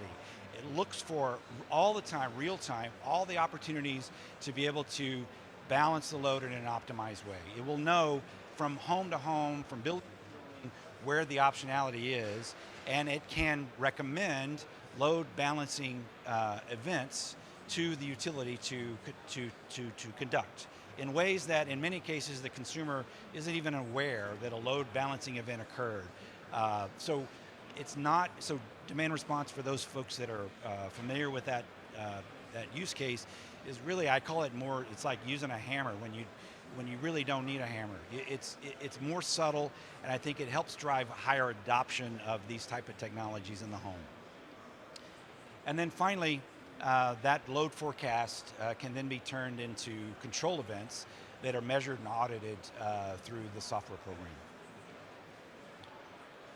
So I'm going to get more specific now as I drill down through the presentation. So as I mentioned before, we're launching a campaign right now with Amazon that I think is going to be very industry changing, and the fact that it is, people use the term end-to-end solution all the time, and I think it's kind of a worn-out term. You never really know where the beginning and the end is, but I think this is as close to an end-to-end solution that really solves a lot of the big problems that the utilities that we work with have. First of all, this transformation that's going on today is really focused on the consumer, and no offense to any utilities that are here, but utilities are not thought of as consumer marketing companies. Now there's a lot of exceptions in that, especially here in Europe, because in this market has been deregulated for a while.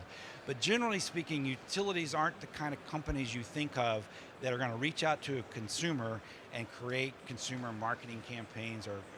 So one of the benefits we have in this solution is partnering with Amazon and partnering with their marketplace and e-commerce, which is something that a lot of customers are very familiar with already today. So what I'll try to do in the time I have left is just walk through kind of a day in the life of a consumer in this new program. So the first thing we do when we work with utility is to using their existing data and other sources of the data we might have and segment the customer base around personas.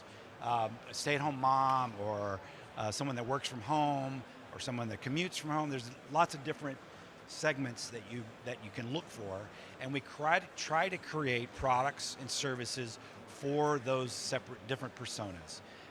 Once we have gone through this exercise, we then create a curated set of products and services that will show up on an Amazon utility branded marketplace. So amazon.com/Eon, just to give you an example. So the customer is marketed to these programs, and then they're directed to the amazon.com/Eon site, again using Eon just as an example, and on that site they will find this curated set of products. They'll know they're in the right place because the Eon brand will be on the site, and just like with other Amazon Prime purchases, you will find the products, you will pick the products, of course, because we've done a good job hopefully of creating products for you, that you'll pick the product and service that you want. Depending on the utility, at the point of purchase, we will apply a rebate to the purchase to lower the cost. And we'll also, at the point of purchase, schedule an install. There'll be a drop-down menu with a calendar, with open appointments for you as a consumer to schedule an install. Amazon will roll an Amazon truck with an Amazon employee to the home, and they will install the system. They will, of course, these systems are voice activated, so they'll train the customer on the use of the system. They will get, before they leave, they will get the customer's permission to be able to use the data for certain purposes. They will also get the customer's permission to participate in some of these load balancing events.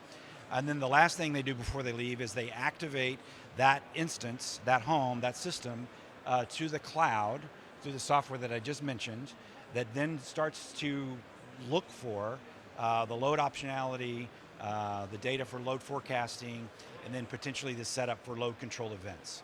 So it's to me, again, I know it's probably not all the way full end-to-end, but if you think about some of the big obstacles that utilities have, one is the commerce, the marketplace, and the ability for consumers to adopt some of these technologies. And for some utilities, and not all, but some utilities, the other big obstacle is sending their people out into the field to go into the home and make installations. And most utilities are kind of stay away from that. They're very comfortable, of course, staying on the outside of the house where the meter is, which I think in some cases why the meter is outside the house, so they don't have to engage with the customer. But in this case, working with Amazon does solve that problem. So again, I think it's a bigger problem than you might think that keeps utilities from moving down this area. So I'll talk a couple of minutes more about what the role of the two companies play. So Intel, as I already mentioned, we have developed the gateway that gets installed in the home that delivers all of the services that I just described. So one single gateway to deliver all the services. So the energy management service can be delivered off of this. The home automation, the home security, the aging in place services that I already talked about can also be installed through this one gateway. We can connect the gateway to EVs, solar inverters, and again, from different manufacturers' products. These are not, what's downstream of the gateway are not Intel products. That's our ecosystem. Those are companies that we work with to connect to our gateway so that we can deliver the services. And if you remember what I was mentioning before, I think the importance there is that the consumers, honestly, I think they have an interest in energy savings, but they're more interested in comfort and convenience. And I think we deliver that value proposition by building this technology that can deliver multiple services. And then again, through the optimization cloud, we're able to extract out the utility benefits without having to inconvenience the customer. So I'm getting signals, so I'm going to go through. So this is an example of one of our first customers. This is Duke Energy in the US. This is a marketplace where the customers will go to find the products and services that we're offering to their customers. If you'll notice here, the list price for this product has been discounted using utility rebate money. So they've applied the rebates to the offer, and for this particular utility, the value of the rebate is they've acquired a stickier relationship with their customer. It's worth something to them, and the ability to be able to access the data and control the loads is also worth something to them. So they take that value and they translate it into a rebate to help the customers lower the cost for customers to adopt the solution. So I'm going to wrap it up. I think I only got a couple of minutes left, and I wanted to make sure that we had a couple of minutes left for time. So thank you for your attention, and again, I'd love to take any questions folks have on my presentation. Okay. Okay, if you don't have questions on that, you're asleep. Come on. Yes. Yes. Hello. Hi. My name is Drago. Sorry for interrupting. No problem. But my question is basically how many users are actually using the platform, and how did you handle the standardization and regulation issues? So two great questions. So Yes. This is new. This is, I would say this is kind of the first time we've actually publicly discussed this solution. Mm-hmm. We have a few utilities in the US that are going to be doing pilots with us. Mm-hmm. We have one big utility over in the Far East Mm-hmm. that's much larger, actually in Japan. But Mhm. it is new. We've got a lot of interest in it, but I can't sit here and talk to you about thousands and thousands of devices yet. Okay. And in terms of the two different topics, Yes. standardization and regulation. So on the standardization side, we're a founding member of the Open Connectivity Foundation, who created an IoT platform that really allows for the interoperability of different devices connected to our gateway. So we really leverage that to create more interoperability. And on the regulation side, it's still kind of to be determined. I think, and I apologize for any regulators that are here as well, but I think in some cases, regulation is a little bit behind technology and this disruption. So what we're hoping to show here to the regulators is how utilities can engage customers in a whole different way, and then hopefully open up some regulation to do some more of this. Thank you for the question. Thank you.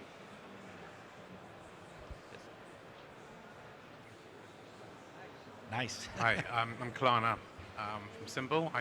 Question I've got to ask: how do you deal with other third-party hardware devices? Because there'll be other solar panel companies, battery companies like Tesla. They may not always want to go with Amazon's branded products. So how open have you made that? And the second one is the user interface is really important. So how do you deal with so many different competing use cases and scale up different solutions? So two great questions. So Intel, we're not exclusive to anybody, and we have to be open to other paths to markets. But we found in Amazon a company that does have all the capabilities for us to be able to scale this. So that's one of the reasons why we started there. And in terms of working with other hardware companies, I mean, it's one of Intel's strengths is our convening power in the industry, because our silicon is in many, many different pieces of hardware, if you will. So we're right now in the middle of many ongoing conversations with companies like Sonnen and Tesla and all those companies to package their solution with this scale program. This is really more of a scale program than it is really a technology solution. So solving that and connecting those disparate different technologies to our gateway and to our platform are important. It doesn't though mean that every time we roll one of these out, the device is connected to our gateway. There are going to be examples where it'll be an API, cloud-to-cloud API, that won't connect to the gateway, instead it'll connect the cloud. We would love it to be Intel Silicon all the way through, but we know it's not going to be possible. And you talked about it being a pure energy play, but I think US statistics showed that security had a higher rating than energy to end consumers. Yes. I think in Europe, I think energy was high up there. Then you have entertainment ecosystems and so forth. So how do you then allow for multiple sub-ecosystems to operate under one? So we agree with you. Energy management is kind of third or fourth on the list of things that consumers care about. We know home automation, home security are big solutions that drive adoption, so our gateway is designed to deliver those solutions as well. So connecting to sensors, locks, all the kind of things you might need for a security system can also be delivered through our platform. So we would work with an ADT, for instance, or other security companies to deliver their service over our platform. So it's basically the same service you're getting, but again, to drive adoption, it's a very wide value prop. It's not just about energy management. I just want one more. Yeah. Sorry, just Sorry. one last question on this. So you've got utilities who are giving you access to customers and they want control. I worked with launching Nest into the UK and in Germany through RWE Empower historically, and they were a nightmare to work with because they want control. So are you going to give that assurances that utilities can release control but still have ultimate control of their customer? Yes. Yeah. I mean, That in some is cases, important. the utility really just cares about making money. So we have a couple of utilities that just want to use the marketplace to bring their customers to third-party services and then take a finder's fee or take a rev share just on the transaction. So, again, it is complicated, and I think there is competing interest in this space, but I think that's one of the things that Intel and Amazon might be able to help solve. But I appreciate the questions. Okay. Thanks very much. Thank you.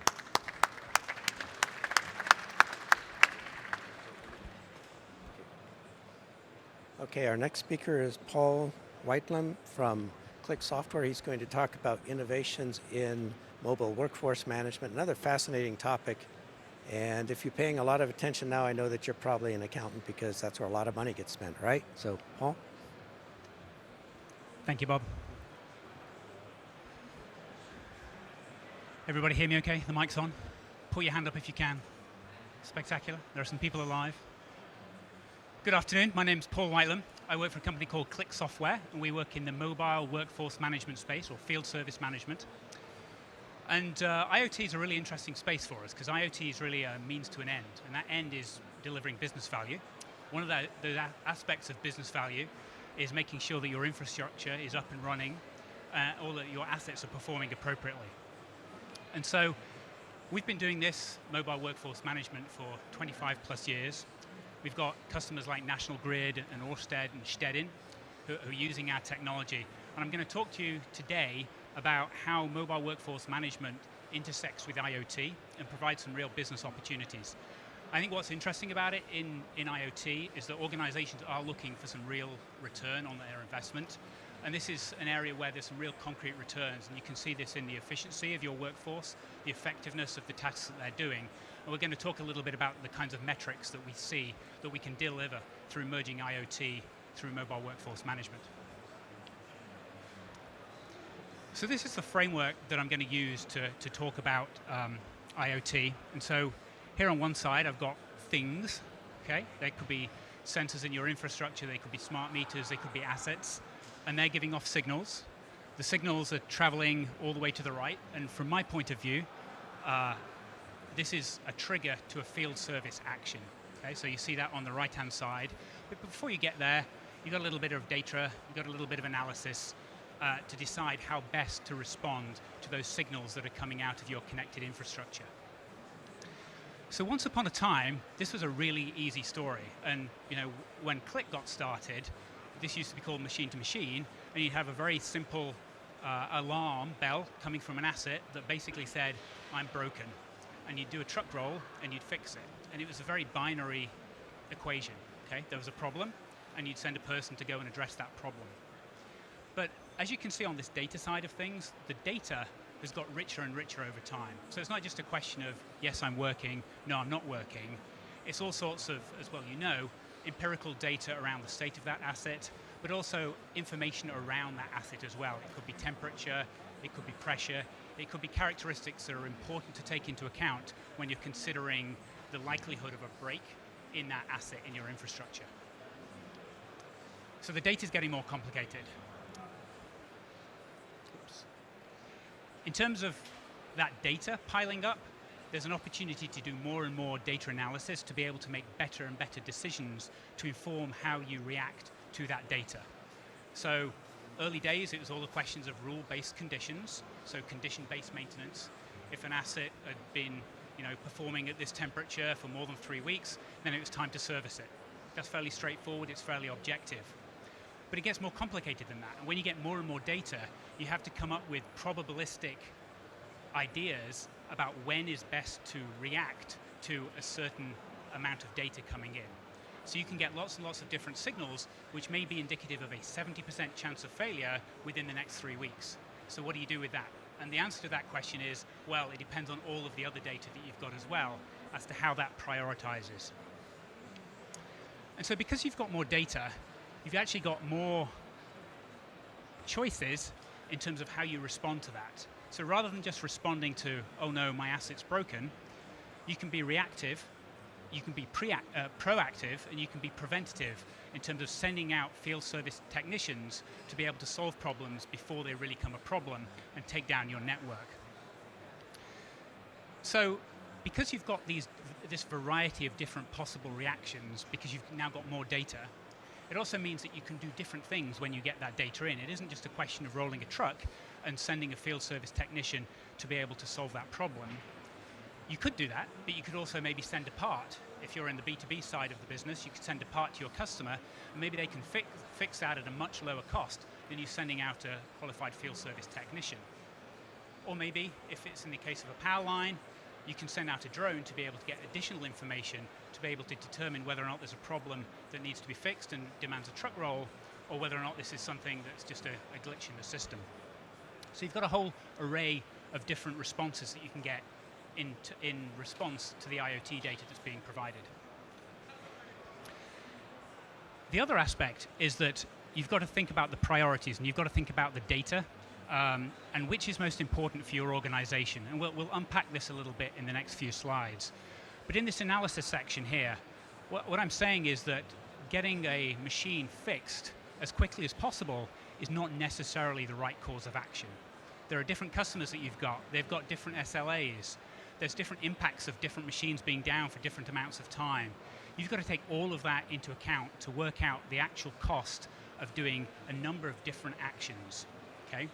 And the trick in today's world of field service management is to be able to look at all of those possible courses of action you could take and decide on the best one that results in the best outcome for your business, given the key performance indicators that you're being measured on.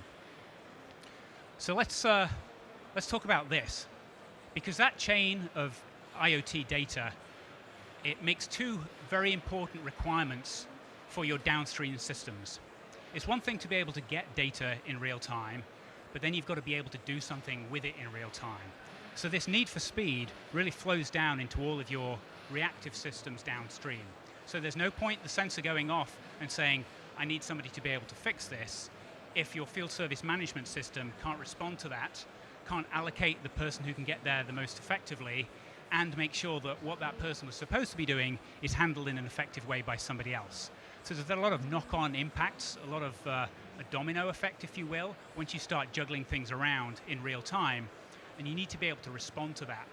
And so I think this is important. Again, it underlines this fact of IoT really being a means to an end. Okay, that end is uptime of your system, your end is resource utilization, your end is customer satisfaction, and it's actually the deployment of the field service management resources at the end of that chain that can deliver that result. The other aspect that I touched on is being able to balance different priorities within the business. it isn't all just about speed at all costs, because then everything would be an emergency and you wouldn't have any planning and scheduling at all. You'd have to keep a capacity to be able to respond to lots and lots of different emergencies as they arose. So you've got to balance the deployment of your field service management resources with the relative importance of all of the information coming in. And that could be something is broken, or something else, could be a turbine, has got a 70% chance of breaking within the next week. And it's actually going to be more effective from a business point of view to head off the potential failure of that turbine than it is to fix a minor transformer elsewhere in the grid. And it's those kinds of business outcomes that are really important to consider. So when we're talking about balance, field service organizations have many, many different metrics. One of the great aspects of it is that it's intrinsically quantifiable, and you can look at ROI and business value through the metrics that you use to measure the business. And this fits in very well with IoT in terms of the quantification of how things are going, uptime, and these are the kind of levers that you're pulling as you're deploying your business resources. So some of the key efficiency metrics for field service include utilization rates, making sure your expensive human capital is working as much as possible and you're getting the most out of that human capital. First time fix rates are really important to make sure that you're not repeatedly going out to fix the same thing and it's done right the first time. And then of course, over all of that is the cost of service delivery. It would be really easy to be able to have very high utilization rates. You'd just keep people busy all the time, but it wouldn't be necessarily on remunerative things. And so being able to make sure that the cost side of the equation is considered is really important. So you can see that there's trade-offs here, right? You can't maximize and optimize for all of these three things simultaneously. You really need to be able to consider what is most important for your business at any one point in time. And so fundamentally, the question that field service management answers is you need to get the right worker to the right place at the right time with the right skills, okay?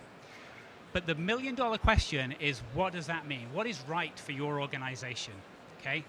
And the power of IoT is that this is more information that helps you decide what is right for your organization, because you've got a much more precise understanding of the problems that you're dealing with and the potential ramifications if things go south and an asset goes offline, okay? And so by being able to take all of this information into account, you can do a better job and make better decisions to deploy your resources. So I'm going to use a couple of examples across what we call the service chain. So when people talk about field service management, they all often focus on this execution stage in the middle of this chart here, which is the schedule and dispatch of your field services. It's engaging with the customer and letting them know when the field service delivery will arrive. And then it's the actual worker undertaking the task at the point of service delivery. But there's plenty of other things involved in effective field service management as well. And one of them is planning up front, to be able to make sure that you are as successful as you possibly can be on the day of service, that you've got the right resources in the best possible place, that they've got the right skills to be able to address the kinds of problems that you're most likely to come across. And of course, one of the things that gives you intuition into how you should staff your organization is IoT data. So there are a few different areas around here that we call predictive field service, which is using historical and real-time data to make better decisions to impact your service delivery. So on this left-hand side, as you look at it, one area is predictive territory planning. So it's being able to use historical information and forecasted information going ahead about the kind of demands that you'll expect to get given the information that you're getting from your connected network as to where you should deploy your resources, what skills those resources should have, whether or not you should be using contractors because there's an unexpected blip in demand. All of these things can be used to formulate a quantitative plan associated with service delivery that you can address at the execution stage. I'll take just a couple of these in the interest of time. But another area where more data leads to better decisions is in this predictive traffic area along the execution axis.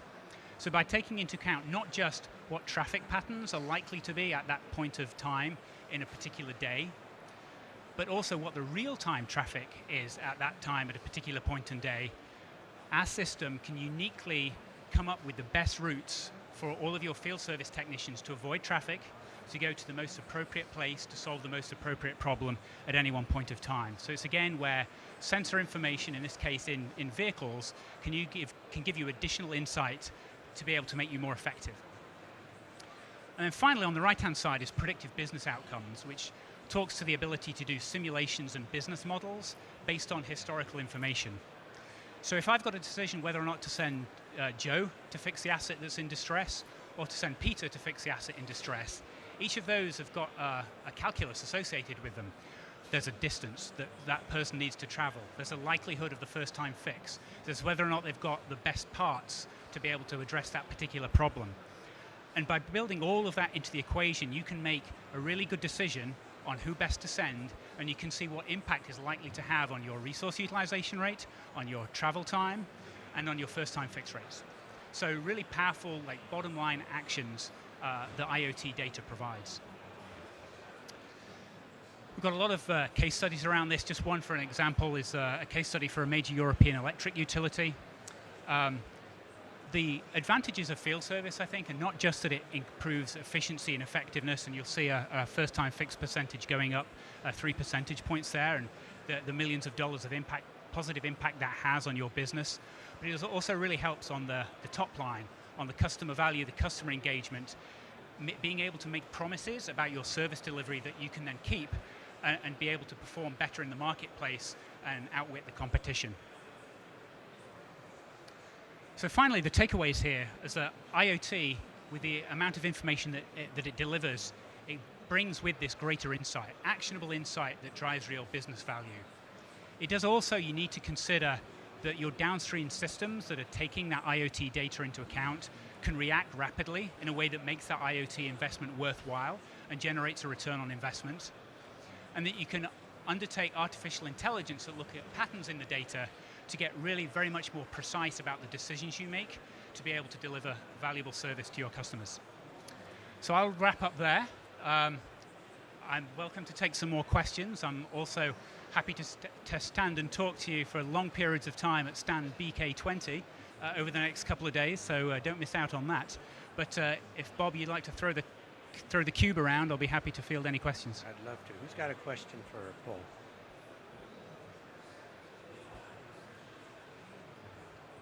Well, I've got one. Imagine that. The one thing you said, which I thought was heresy when you first said it, was getting a machine fixed as fast as possible might not be the best course of action. Mm-hmm.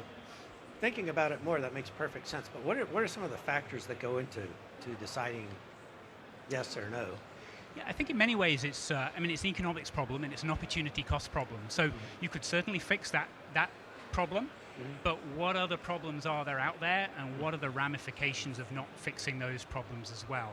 So it's really an opportunity cost, and you can model that, knowing what you know about downtime for certain assets and what that will mean, and you can model it when you consider the cost of servicing and solving that particular problem as well. Also, there are often different ways that you can address distresses in the infrastructure. So it might be that you can try to replace a part. It might be that you can get the customer to try and service something in a B2B environment. And so there's really a cost-benefit analysis on any one decision that you can make.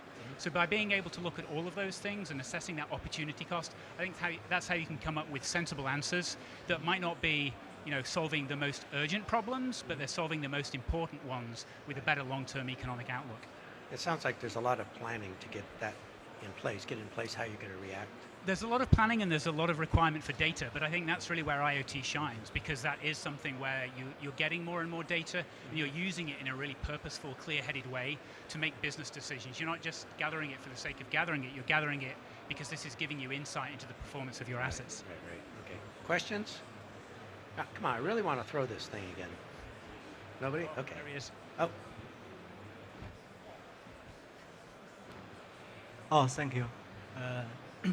My question is that IoT technology, there are a lot of new technology, and all of us, we know IoT it's good things. So my question is that, what kind of IoT technology from your side is the best one? It's a very good question. I know that my SAP friend is in the audience.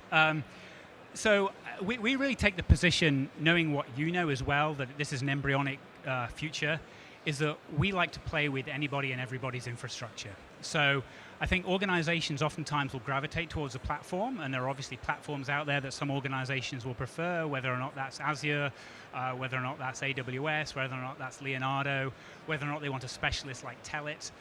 And really, we play a bit of a Switzerland role in this from a field service management position. We want to be able to aggregate any and all of that data. So I'm deliberately not answering your question, but I'm hoping I'm at least using words that'll make it sound like I am. Okay, thank you. All right.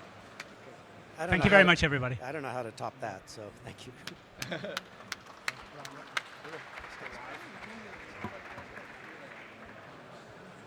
Okay, our next speaker is Gero Bieser of SAP. He's going to talk about advanced strategies for maintenance. Thank you very much. So it's on?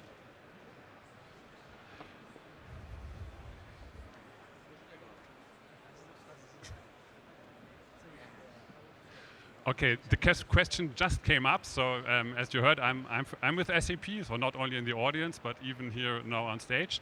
And I think the presentation beforehand was a very good presentation for me to start with and to build upon, because I want to look at some other aspects that the colleague has just mentioned. Not so much about predictive the field workers. That is something that can be very good done with Click software. But I want to focus a bit on predictive maintenance, for example, predict when something will happen and also how critical this is. So and in the end, I want to explain how Internet of Things can improve maintenance strategies. Of course, we are looking at the asset lifecycle already since many years. So with a traditional ERP solution, like an SAP ERP solution, but with other solutions, we can model the whole asset lifecycle, starting from building it and operating it down to decommissioning it. And we also link this to risk information, to controlling information, to the HR system and so on. So this is a traditional approach that also fulfills the ISO 55001 standard that describes energy management systems. So this is nothing that's really new. This is evolving. That's getting better and better, of course. But what's new about it is that we have additional technology that now helps us to link this data from the IT world that we already have in many cases with the data from the OT world, from the SCADA systems, from sensors, from data historian systems, and to bring this together to better understand what our assets do, what the status of the assets is, and what the status of the assets might be in the near future. And another thing is that we also want to connect with other stakeholders. That means as a utility, we are not only looking at our own assets, but we communicate, for example, with manufacturers to get additional information about our assets. Or we even communicate with other utilities what experiences they have with the same or similar assets to get a better understanding of them. So we have, therefore, this blue and this orange part here, and I stress this a little bit because this translates to our system landscape. So I don't want to go through the whole system landscape, but on the left-hand side, what we have is more what I explained in the traditional part. So we have an ERP system, of course, surrounded by other systems, like a scheduling system, like we have seen before, like mobile solutions or something that links your system to a GIS system. But on the right-hand side, to make use of the the OT data as well, to make use of the Internet of Things, we have our what we brand as the SAP Leonardo IoT Foundation, where we have the new solutions on top of that make use of all this OT data. And in principle, the flow that has been shown already in the last presentation as well, the flow of data is that we get data from sensors, that we get data from SCADA systems, data historian systems, and we have the connectors in this foundation to bring this data up, to store the data, to make sure it's secure, that it's validated.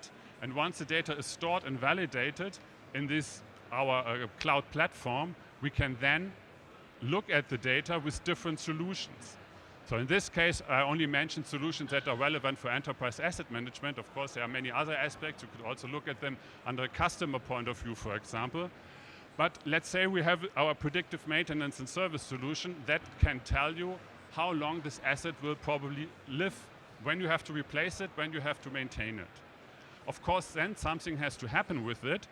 And here you need then the link to all the activities we have here on the blue side. You have to, for example, create a maintenance work order, or you have to change an investment plan. And based on this information, let's say you have a new work order, you send this information then to the scheduling system that we have seen before. The scheduling system finds the right one to do this work and sends it to the mobile solutions like our work manager or asset manager. And in addition to this, what I briefly already mentioned, we can also work on this together with other companies. For example, with the manufacturer. One reason for this could be that it is of big relevance for predictive maintenance to have a good data foundation. If you want to predict an error, very important is that you know about many errors in the past, when an error has occurred in the past. And if you do not have enough data, then it will be difficult to predict something. If you get additional data, you get additional information from other companies, from other utilities or manufacturers, and share this information, you have a better chance at the end to have a meaningful data in the future as well. What I now want to do is to go very briefly to some of these steps to get you an understanding how these solutions play together. So they're not accidentally put here on this platform, they all play together to support the overall asset lifecycle process. The first thing I want to mention here is asset strategy and performance management. Why that?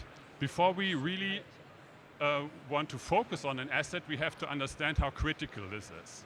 So we have to do a risk analysis. Only if an asset is really critical because of security, because of supply, because of important customers or financial reasons, then it makes sense to have a deep analysis regarding predictive maintenance later on. So the first step always should be to do a risk assessment of the assets, and this can be typically done by these called kind of risk matrices, as I said, focusing on different aspects like safety, environment, or financial aspects. And for this, we have exactly this solution, asset strategy and performance management, and this supports you in defining this criticality. So that means that only the really critical assets then go to the next step and also have a very detailed look in predictive maintenance. That means once we have understood the consequence of the failure, what will happen when the asset fails, we want to understand how probable it is that it will fail. Only these two together, this information together, tells me the priority at the end. And predictive maintenance and service is a solution from SAP that we have about 2 years. It's based on many custom projects. So we did projects with customers from different industries, not only utilities, afterwards we then build a standard solution out of it, out of these experiences. And as we understood that for utilities we need more information, we need some additional functionality, we have this add-on on top of it, with some additional utility-specific functionality. And this solution, for example, can predict the remaining life of a transformer. So you have to understand how many transformers you have to replace in the next year, in the next 2 years. Or also on a short-term basis where you have to do short-term actions on your assets. And as especially transformers are of big interest, we focused very much on them. Also, of course, based again on customer projects. And here's one example for this.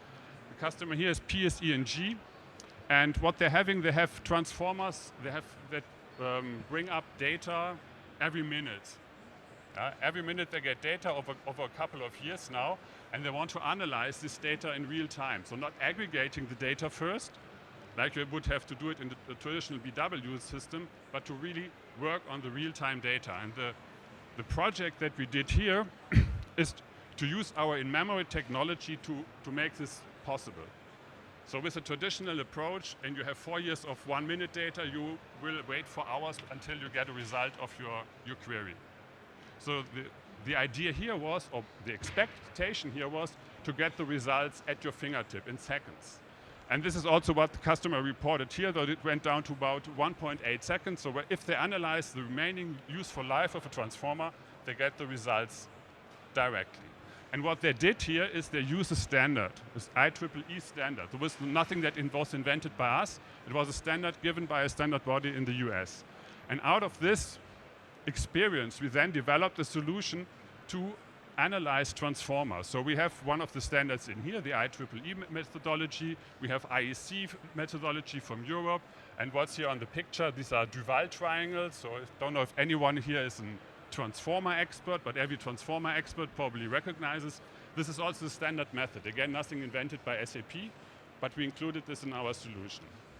What we did in addition is indicated down here, so that we not only monitor for the past, we want to also predict how the transformer will look like in the future. And therefore we included a neural network that predicts how the transformer will evolve in the future. So a prediction for the next months. A second very important aspect again comes from a customer experience. This is one of our reference customers, Centerpoint Energy, again from the US, and they are looking at their underground residential distribution. So they want to understand where they have to focus their maintenance effort on. So therefore, they calculate for all the underground lines and all the transformers the asset health, based on the age, on former outages, on the manufacturer, on labor tests, and so on. Many different attributes. And then you can imagine the red ones are not in a good shape. This is where they focus on then later on. The green ones are, according to this analysis, in good shape still. What's new here for us, for utilities, is that we included linear assets analytics. So that means, of course, it's very important for utilities to combine all assets that make up a network. It was not so much important for other industries like automotive industry or chemical industry, and therefore we included this here for utilities as well. And to then analyze for each asset of this network, what is the probability of failure, in this case, using a viable lifetime analysis that is included already in our product. So that means taking these things together, we then have an overall understanding of what the critical priority of a certain asset is. There's another aspect that we have here, and this is covered by a solution, Predictive Engineering Insights, and this looks at structures. But it looks at forces that, for example, by wind, presses on wind turbines or on oil platforms. So if you have a big structure and you want to calculate if it will break down in the next 2 or 3 years, you can do this with a lot of sensors, but you can, of course, not have hundreds of sensors on this. And you can also not inspect these kind of assets every other week. So sometimes they are far out there. So we are, for example, have the most northern wind operator as a reference customer. So what this solution can do, it calculates virtual sensors. It calculates in real time the stress on these structures, in this case on these wind turbines, and out of this calculate how long it will last. This is called, a little bit complicated, so this is called finite element analysis, and in this case it's done in real time. It sounds a little bit complicated. I only want to briefly explain this with this very little picture. Here you see this is bent a little bit, yeah? And in the video here, this goes in this direction. And you can then see this in real time on the screen. This is of course no miracle, but what's interesting is you also see the stresses on this structure here. So you see you have a high stress when it's bent over there, down here where it's red, and a lower stress here. So therefore in real time you can analyze the stress on the structure and therefore get a very good understanding of your structures. And this is can only be done because we have a high performance possibility to calculate these virtual sensors here. As I mentioned, this is a customer example. This is Arctic Wind, the most northern wind farm of all, and they have the problem that it's dark there for a couple of months a year, that is very far out, so they remotely monitor the wind farm for long periods of time and see the results in a control center about 1,000 kilometers away. So what we actually do here, and of course we have heard the word a couple of times this day, we really build some kind of digital twin in a way that we not only have data from a financial point of view, from a criticality point of view, we have also the IoT data, but what's important here for a digital twin for me is that we have really a living simulation model, a real-time simulation model in cases, not in all cases of course, but in the case that I've just shown to you, you really have virtual sensors and you have these virtual sensors in real time. And you can therefore also simulate the models. You can simulate your structures here. Yeah, and that means at the end, we build as much as data as at all possible in our system to really mimic the physical asset. And as I already mentioned, this can not only be used by the utility itself, but when we work together with other utilities or other manufacturers, it's of interest for them as well. That means if we have this digital sensor, additional data can come from the manufacturer. He has, of course, additional information about the same asset as well. But he's also interested in the information that he gets from the utility, because this again can change the way he produces, how he designs this asset. So this collaboration is something that's upcoming now. Is nothing that we have hundreds of customers already using this asset intelligence network, but this is an upcoming possibility where companies can work together. So much for this very rough indication of these solutions. If you have any more questions, we can talk about it now, or also, of course, later on, if you want to go deeper in one of these solutions. Thank you. So do we have any questions for Gero? Oh, there's the ball over there. I've got a question for you. So when you go to a utility and start talking about probability of failure, and they're used to running until something breaks, is that an easy thing for them to accept, to change their operating mode from it may break, so let's replace it, versus it's broken, so let's replace it? That's a good question. So it's not always easy for all kinds. That's very true. And the other thing is, of course, we also have to take into account, we have seen this especially also with German utilities, regulatory requirements. So sometimes you know that you only have to maintain it 4 years, but out of regulatory requirements, you have to maintain it anyhow every 2 years. So this sometimes hinders this a little bit as well. Yeah, that's definitely true. Other questions?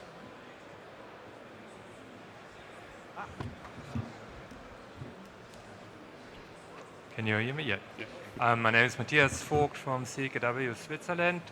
I've got a question regarding your prediction for the transformers, failure predictions. When I want to apply this in our utility, what kind of historical data and how much of this historical data do I need to train your generic model to our needs? Yeah, that's also again a question that cannot be directly answered for in general. So what we normally do in this case is we really have to look together at what data you have available. So normally we do a 2 or 3 day workshop on this, and then we can decide what we can really do and what business value can come out of this. So it's not, if you want to really have a machine learning approach where you automatically predict something, you definitely have to have quite some data from the past and sensor data and so on. But for the start, and also the one customer example here, it was more for calculated and asset health based on some historical data. This was not already a machine learning approach. This was a monitoring approach, more or less. And this could be done on much less data. So in general, it's difficult to answer, but therefore we have our own also data science experts that of course also need your expertise, and we have to sit together, and normally after 2 or 3 days to get a quite good feeling what can be done and where it makes sense to do something.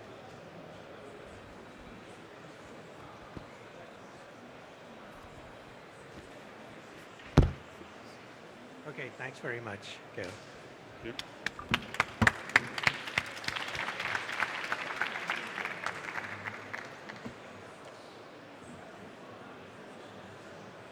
Okay, moving right along. Our next speaker right here with me is Franck Francinon from Atos, who's going to talk about IoT and edge computing. How I'm spelling the slide? Oh, it's great. Yeah. Good afternoon, everybody. So my name is Frank from Atos World Grid. So I'm there today to present you what we are doing in IoT and especially how the edge computing can be a solution to manage the complexity of the IoT. Before going into the presentation, you will not avoid some advertising about what is Atos. Atos is one of the major IT companies in the world. We are doing 13 billion turnover, delivering integration services to the market with specificity, which is the fact that we have a dedicated entity which is working in the utility market, meaning we have people, experts for 40 years that are delivering specific services for the utility. By utility, we mean oil, gas, electricity, and water. This being said, and to come to the core of the topic, today you have more and more connected devices, and especially in the grid, especially in the industrial area. And it's creating three main challenges. The first challenge is about cybersecurity, because more devices are connected with piece of software on those devices, more the risk of an attack through those devices is high. This is the first point. The second one is that all those devices are quite heterogeneous. When we are looking at a grid, you cannot say that today you have the same component on the sub-meter 1 and on the sub-meter 2. When we are looking at managing all those devices from a central standpoint, it's creating an issue from a data warehouse point of view, from a labelization point of view. So the cloud will not be able to manage this complexity in the next coming years. The third point about it is the latency, is the communication protocol. What I mean by this is that when you are managing a critical infrastructure based on connected device, you cannot afford the latency. If this device is managed centrally through a big data platform, you will not react automatically. So there we are really today looking at the industrial IoT, three stakes, the cyber security, point one, the fact that the cloud cannot manage it on the long term, point two, and you will not be able to design all the services you are looking for based on the IoT. So the trend we see today is that we are not anymore speaking about big data, but we are speaking about edge, and the fact that edge is going to help to manage the complexity of IoT. And this is not only Atos, we're speaking about this, but you can see that Gartner, for example, is also emphasizing this point that we have a deep trend from a centralized approach to a multi-tenant cloud to an edge. One have said this, the question is about, but what do we mean by edge? What edge is? So there on the pictures, you've got really two aspects. The first one is the usual IoT. I've got multiple devices. Those multiple devices are connected through one central network, one central hub point, and you are managing on the top of it in the cloud the added value services you would like to deliver. With the edge, what we're going to do is that we're going to spread software, piece of software component within the device, the connected device, to bring part of the supervision, part of the cleverness as the management of the device itself. And when we say we, of course, this is kind of solution we are delivering in Atos, but we are not the only ones speaking about edge computing. And we are all developing piece of components that can be set up on a device with a chip so that you can start managing the complexity. When we are speaking on a grid, definitely due to the fact that there is more and more renewable distributed energy, that you have plenty of new use cases like the electrical vehicle. There, especially there, the edge computing is making full sense. With this kind of software, this kind of technology architecture approach, you're going to manage better this technology. So what is the edge or a smart node, which is represented here by the small circle, I would say. It's a piece of software you can set up on any kind of connected device. It will embark different layers. The first one, a protocol layer, which will enable him to discuss directly with the device and with the specific property device of the protocol. It will embark also a part when you will set up your analytics, your algorithm. Let me give you an example. A parking place. You have a big parking. On this parking, you have a device for each parking place which is connected. This parking place is going to send centrally an information, I'm available, I'm available, I'm available, every 30 seconds. When you are deploying the most simple analytics, which is when you are not available, where your status is changing, just inform me, but not before. This is what edge computing will enable you to do it. You will, in a Docker, for the more technical of us, Dockerization, I'm looking at people if I raise some eyes. In a Dockerizations, you will insert your analytics, this analytics being embedded on this piece of software. And last but not least, you will have also all the security. We are speaking there about what we call a fully mesh network. It means that each smart node, each connected device recognize each other. So they know who belongs to the grid, who belongs to the networks, who does not belong. They have specific protocol to access to, with all the cyber security embedded in, which means that we are managing the security also at the lowest level of the grid. Sorry. So today, and we will come after to an example with facility management we are working with to detail more from a functional approach what does it mean. Today, what we see as the advantage of the edge, of those software components. First of all, it's limiting the stickiness to your physical equipment. To give you an example, we are working today with a utility in Italy. They've got 4 smart metering companies. They don't want to work with one specific. They want to use the 4 of them so that they are not linked to one specific equipment provider. Because the edge computing, the component, is unable to discuss with any kind of equipment, it will manage the dialogue with the equipment. The second point is that, as I mentioned earlier, you can deploy algorithm locally. On the use case we will see earlier, which is about facility management, you have one sensor. This sensor is sending back to the central system, I'm faulty. Today, because we put a smart node, the smart node can first of all manage various sensors. I will come back on this. And he can say that, okay, one sensor is saying that the equipment is faulty, but the 8 other sensors are indicating that the equipment is working. So no fault alert, no false alert to the central system.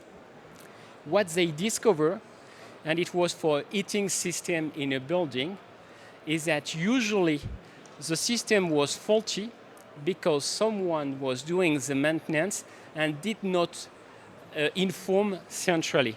With the edge computing, you're going to have, for example, a camera with automatic recognition image so that the system locally will not send an alarm centrally because he recognizes that someone is working and he knows this use case. So this is also the kind of analytics, not only the parking place, which is quite a simple example, but this is also the kind of analytics we can design.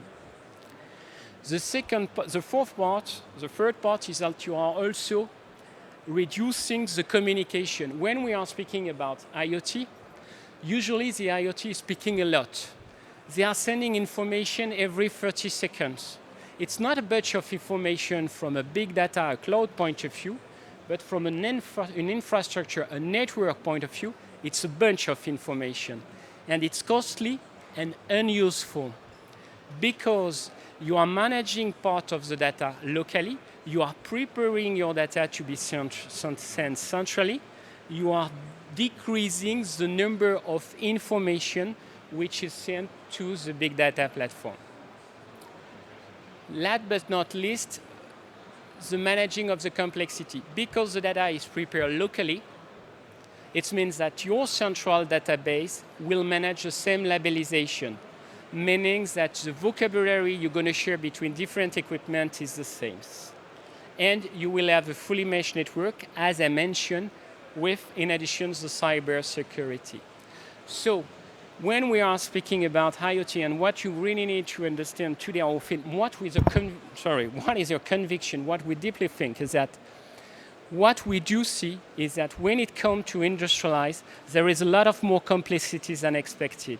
So to manage IoT, it's also bring cleverness, bring intelligence to the edge of the grid, so that with this technology, you are managing some services, data, and cybersecurity locally, and enhancing all the value of your connected device.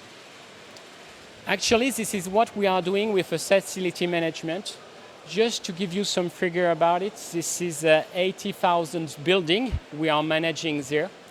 So you can imagine this company is supervising those buildings, which means, in other words, they don't have the contracts, the buildings, they don't have the ownership of the building, okay?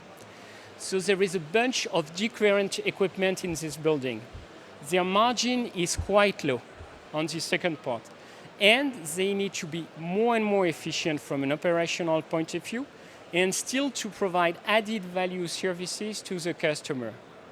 So we came from the schema which is on your right-hand side, I don't know where you are looking at, on the side there, where you have a complex data acquisition from different PLCs, from different connected devices, to edge computing, where you are setting up inside the connected device this piece of software, which is preparing the information to be sent to any kind of cloud.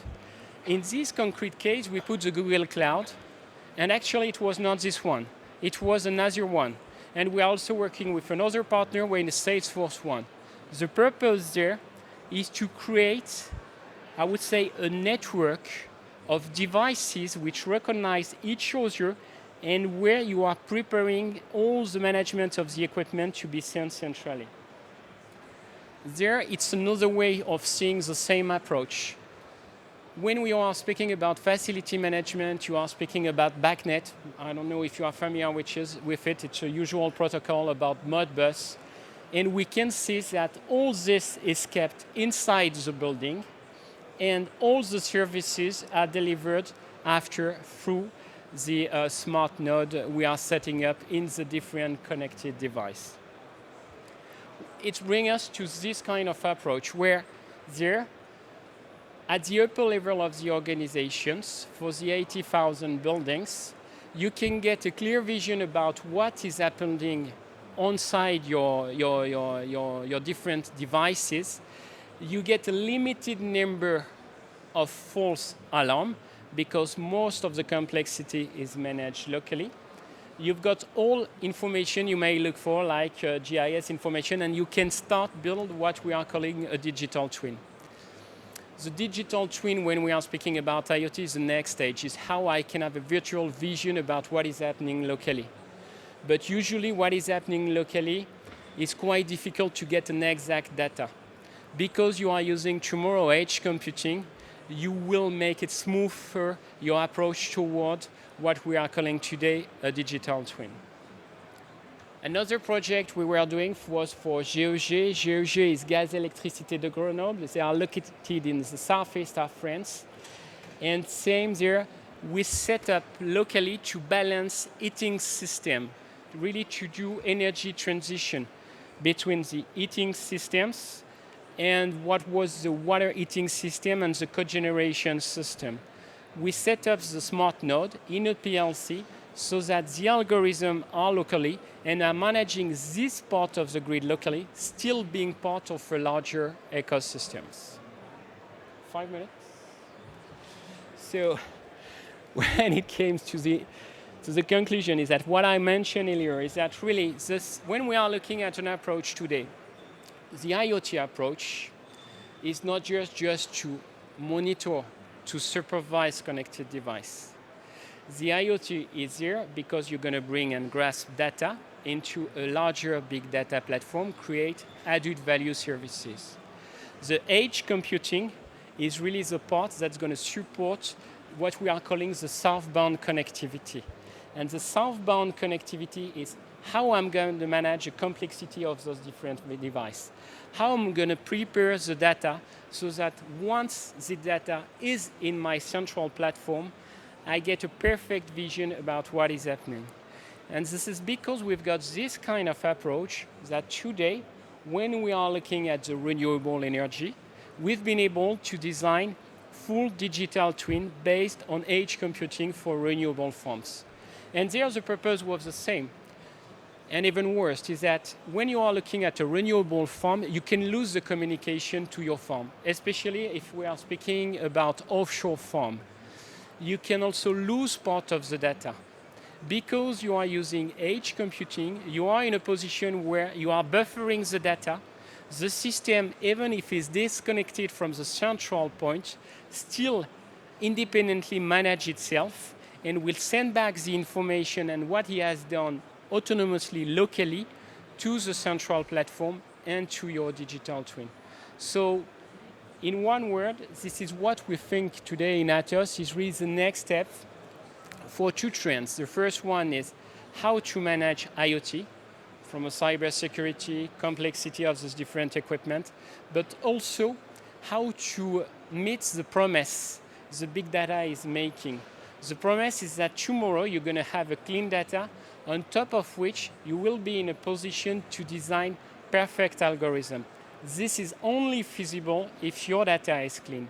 And because you have the edge, you are managing locally this complexity and you are delivering intelligence at the edge of the grid.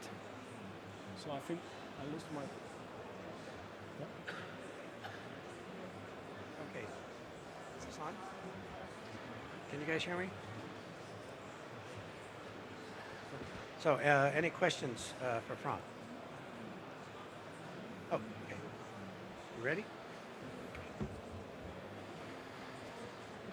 So my question is, so we know Atos is mainly a software provider. Yeah. And that your proposal, you have to put the computing capacity into the smart node. Yes. So that means you have to combine the software and the hardware together. And different application need different smart node. So do you think this is a very big challenge for you? So how to solve this problem? I understand your point. Thanks for your question. I would say, if I'm doing it this way, I would say it a different way. So first of all, the smart node by itself, you don't need really to customize it. Let's take an example. When you are managing a building, for example, in a building you can have a PLC which is coming from Sofrel or from Siemens. So this is two kind of different equipments. On those two equipments, you always have a chip and a microprocessor, meaning a capability to compute. On top of this capability to compute, we will set up the software component. The only, I would say, customization part is the layer, the communication layer with the connected device, if we don't have it inside our library. For example, because first references we get are coming from smart buildings. This is where the complexity lays today. And we had some of the BACnet protocol, which is quite specific for smart building management. Nevertheless, we do not have all the BACnet protocol because some people are speaking about that BACnet, but you have plenty of BACnet. So we had to make some tuning, but only on the lower level of the software component, which is the communication protocol within the smart node. After, once you create this layer protocol with the equipment itself, the smart node itself has got all the autonomy to prepare, to pre-clean the data, to send it to a central platform or to manage locally algorithm. Furthermore, I mentioned that on the smart node, you can set up what we are calling a Docker. I don't know how much you're familiar with a Docker, but Docker is like is the dream of any IT company somewhere around. You are setting up your algorithm anywhere, and it's fully autonomous, meaning that you just spread it through the edge, and it's set up. It doesn't need to be reworked, retuned, redeveloped within the smart node itself. It also means from a business, a customer point of view, that if you want to leave one edge computing software provider to another, you can still take out all the analytics, all the knowledge you've created and you put locally to re-put it in another software provider. Did I answer the question? Thank you.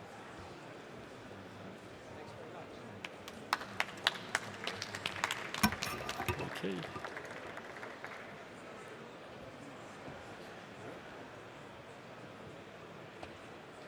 Okay, next speaker is Jean-Philippe Poirier from Enedis, who's going to talk about Internet of Things rollout for a smarter grid. Is there a mic I can use? Yes. I can look around, it's easier for me. Is this on? Can you guys hear this? Is this on? Oh. Perfect. Well, good afternoon to you. Today we're going to talk about the IoT rollout for smarter grids. Well, we're going to look at how IoTs impact the grid. But first of all, I'd like to precise a bit of the context. I work at Enedis in a program that is aimed at deploying and co-designing several solutions about smart grid. Look at smart metering infrastructure and its usage for grid needs. We look at IoTs, we look at big data, we work on artificial intelligence as well, and it's in this context that we can place the IoT. I'm sorry. Okay, good. As you know, the energy transition in France and the digital revolution, as we can see it all over the world, are impacting big time how we manage networks. When you look at the impact of renewables, the presence of the big data, data being collected from metering, but other usages as well.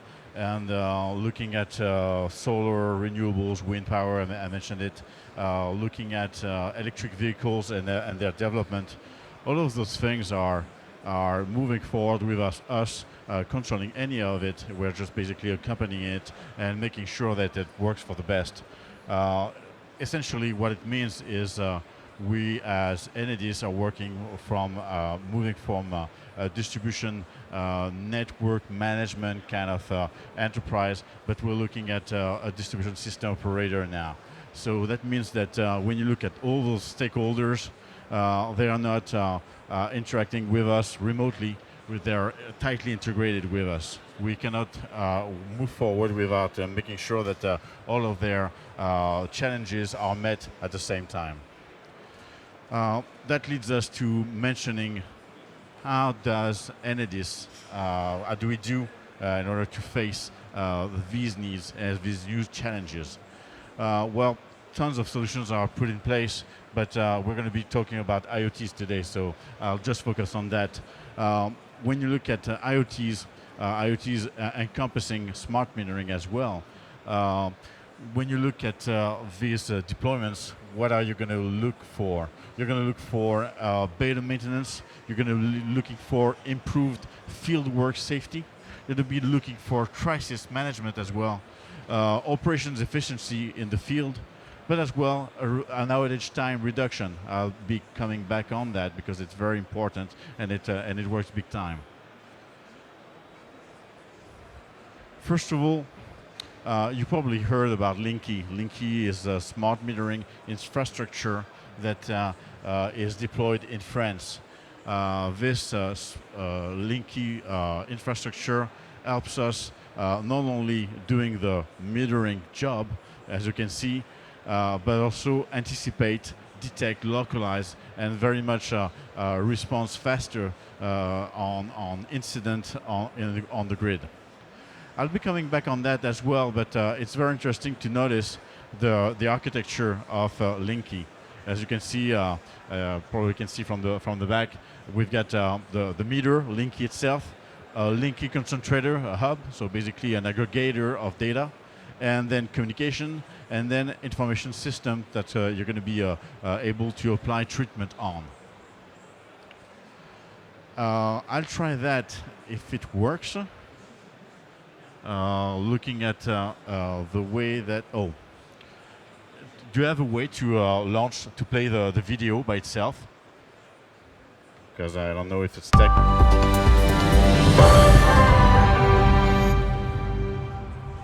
Within the framework of the Linky program, Enedis is installing 35 million meters and 700,000 concentrators, which are so many new sensors on the distribution network. Beyond measuring consumption, Linky provides additional features to improve network management. The Linky infrastructure records and transmits data relative to the operating condition of the distribution network. Linky Grid enables cross-referencing between the Linky information system and the network management information systems. It provides innovative functions to help network management operators with their task. Linky Grid enables the setting up of a comprehensive supervision of the low-voltage network. In the case of an equipment fault or wire breaks in conductors, operators are notified in real time. Detecting and localizing a fault, even before the client calls in, becomes possible. We save time. Several features are already available. Among these, since 2015, call center operators can ping the Linky meters to diagnose the type of breakdown when the customer calls in. Since 2017, grid supervisors can improve their analysis by remotely interrogating targeted Linky equipment.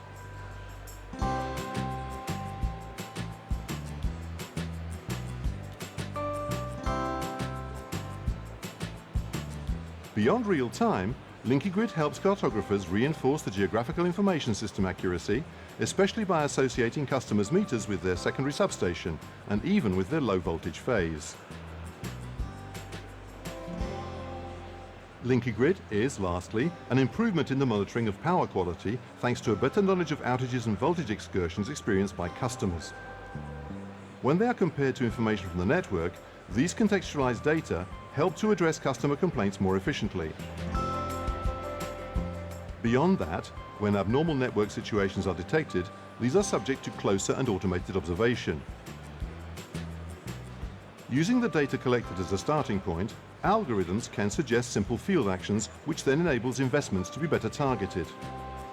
With Linky Grid, Enedis' reactivity is strengthened for the greater satisfaction of its customers.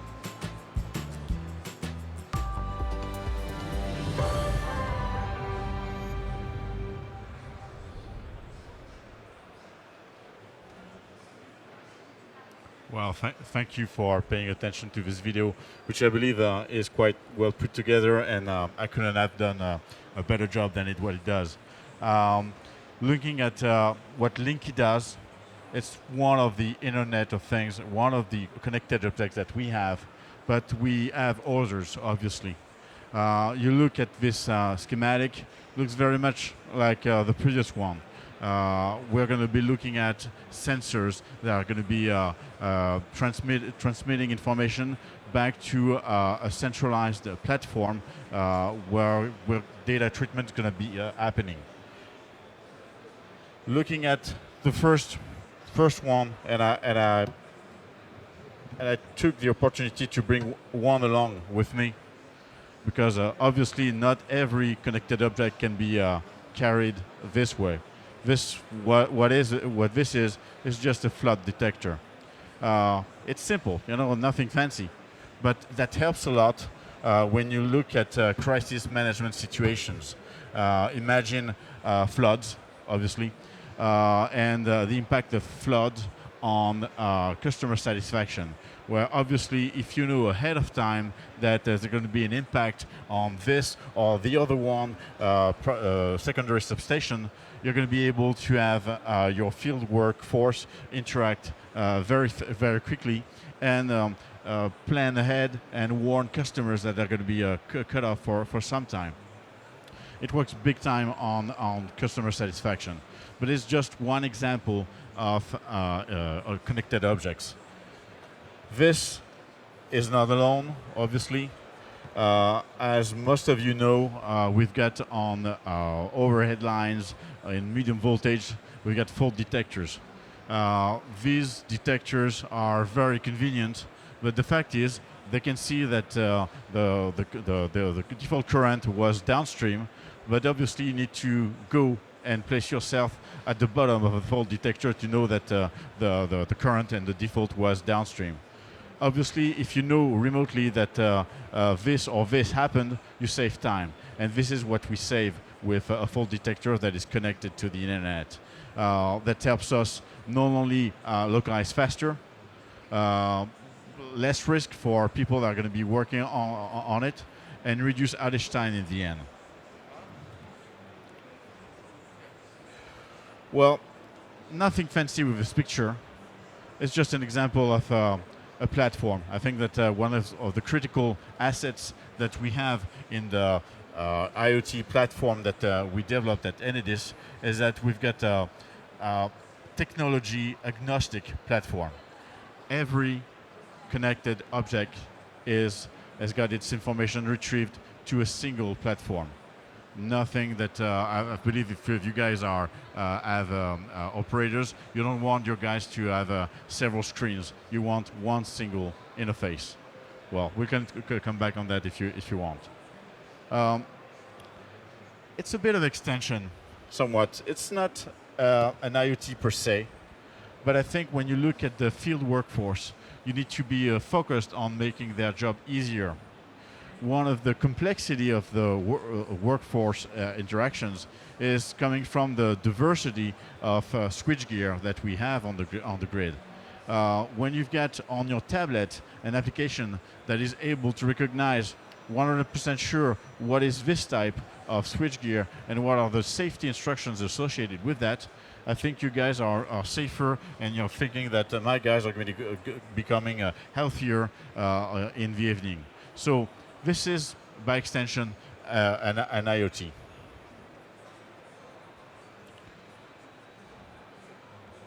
So, in order to summarize my presentation, I think what matters is noting that not only we have a full understanding and a very comprehensive understanding of what goes on the market, but also a very good understanding of what needs to be rolled out in terms of connected objects. I could have talked about generator sets, diesel gen sets that are connected. I could have talked about the other objects like surge arresters that can be connected. I could have talked about primary substation transformer monitoring, but that would have obviously taken a bit longer.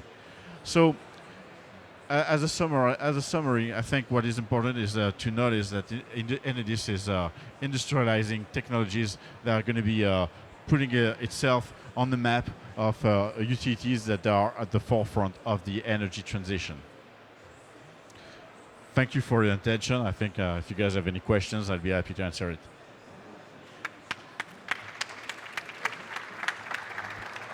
Thanks very much. So, any questions for Jean-Philippe? I have one. So, all those benefits that we saw in the Linky video, were those all identified up front, or were those, as you deployed, you saw more use cases to benefit? It's a very good question. As any kind of company does, we do benefits and cost analysis, and some of the benefits were not identified yet. So as we moved along, we discovered all the benefits. So thank you for asking that, because it's not an easy question. No, so it was like a good solution became a better solution. Absolutely. Yeah. Okay, cool. Any other questions? Okay, I think we're good. Thanks very much. Well, thank you for your attention. Okay.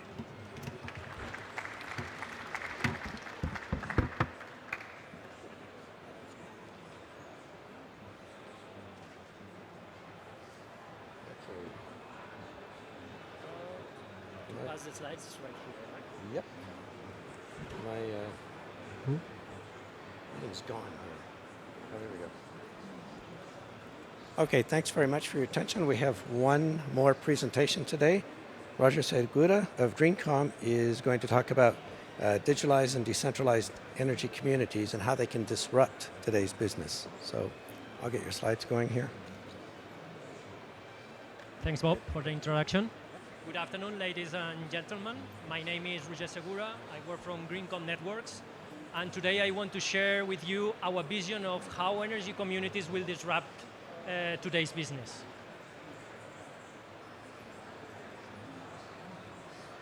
The money, we think, is hidden behind the meter.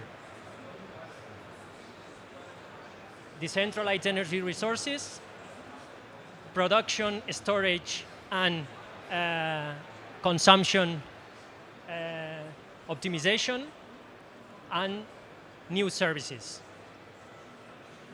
We can argue on billions up or down on the period, but even the traditional players strongly believe that downstream markets are the future. In my opinion, it's important to talk about energy communities as a key driver of change. We are familiar with solutions on household and building level.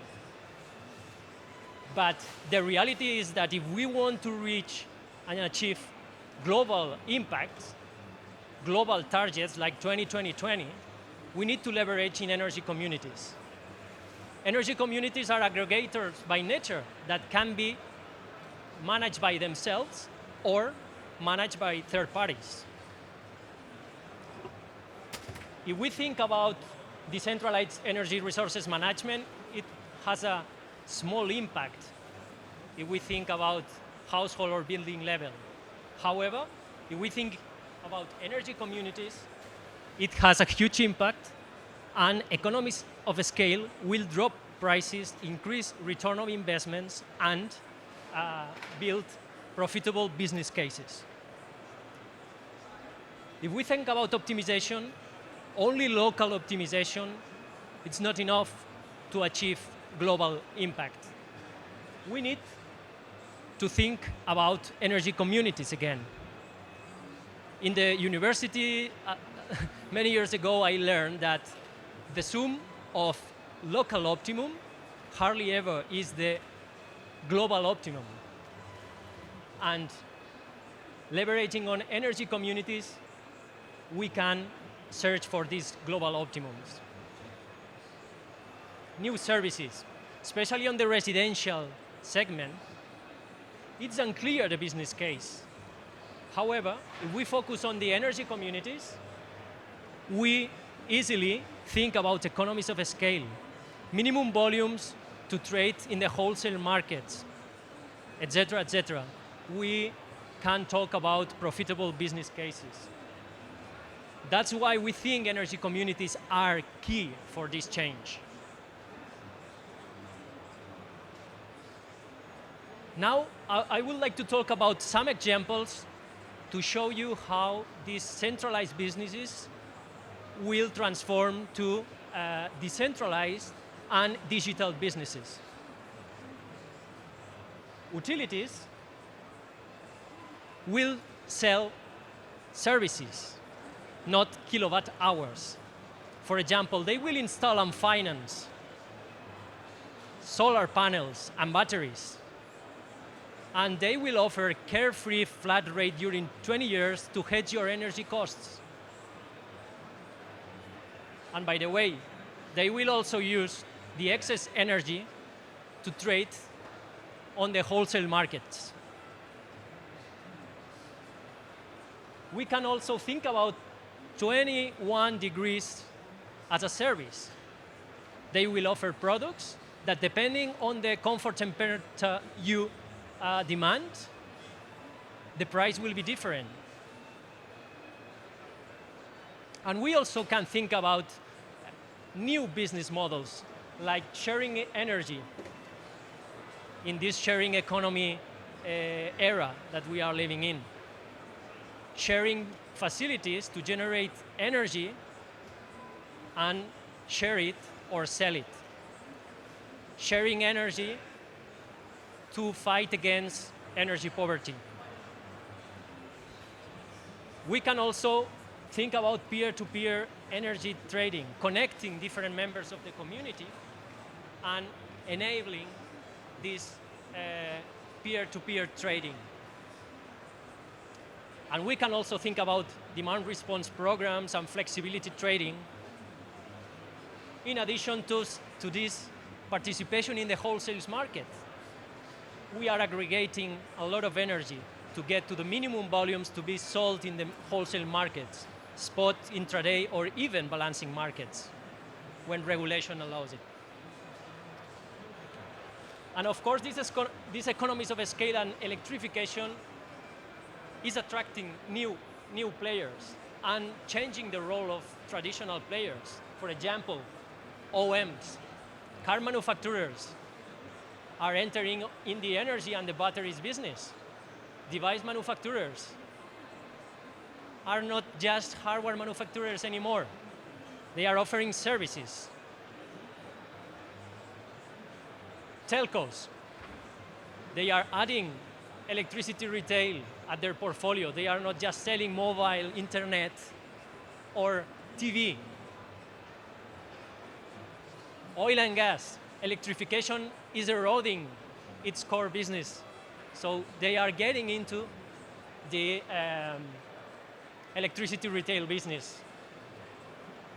And the real estate companies, they are entering the ESCO business.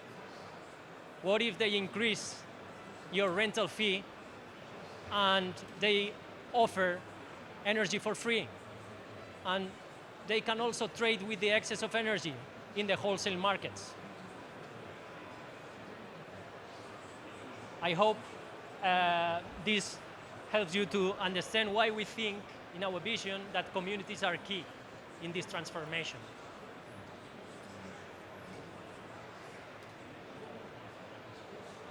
But building these communities is slow and costly and hard. What if we use the existing capacity already installed out there to speed up the process? Like Amazon did with the Fire TV. I mean, they converted dumb TVs in smart TVs, connecting them.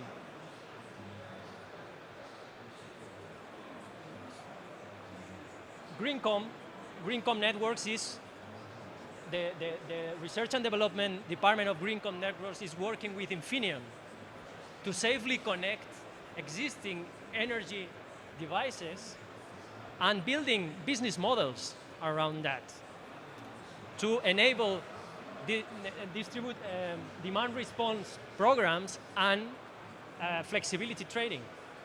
What if we create the storage heaters community?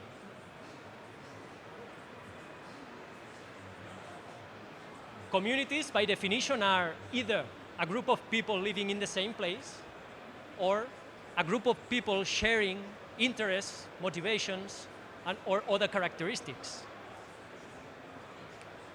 Today I want to show you two examples of communities.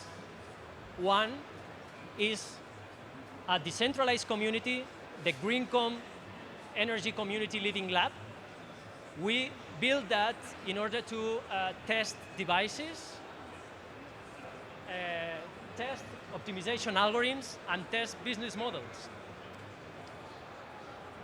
And then I want to show you a local community, a district in Cologne, in Germany, okay, to show you how a local community can work.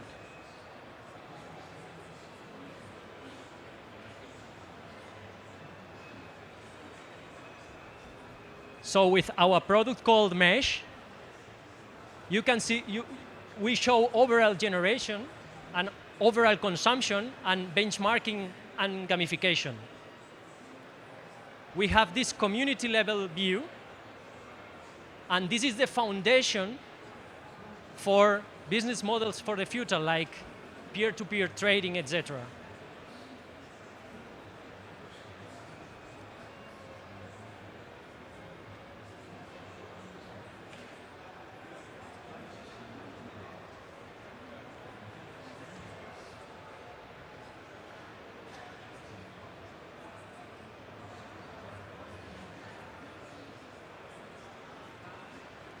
We can also show detailed reports of each site. And again, comparing statistics of the different sites. Now I want to show you a video of this project, Grow Smarter, in Cologne, that we are the technology partners on this project.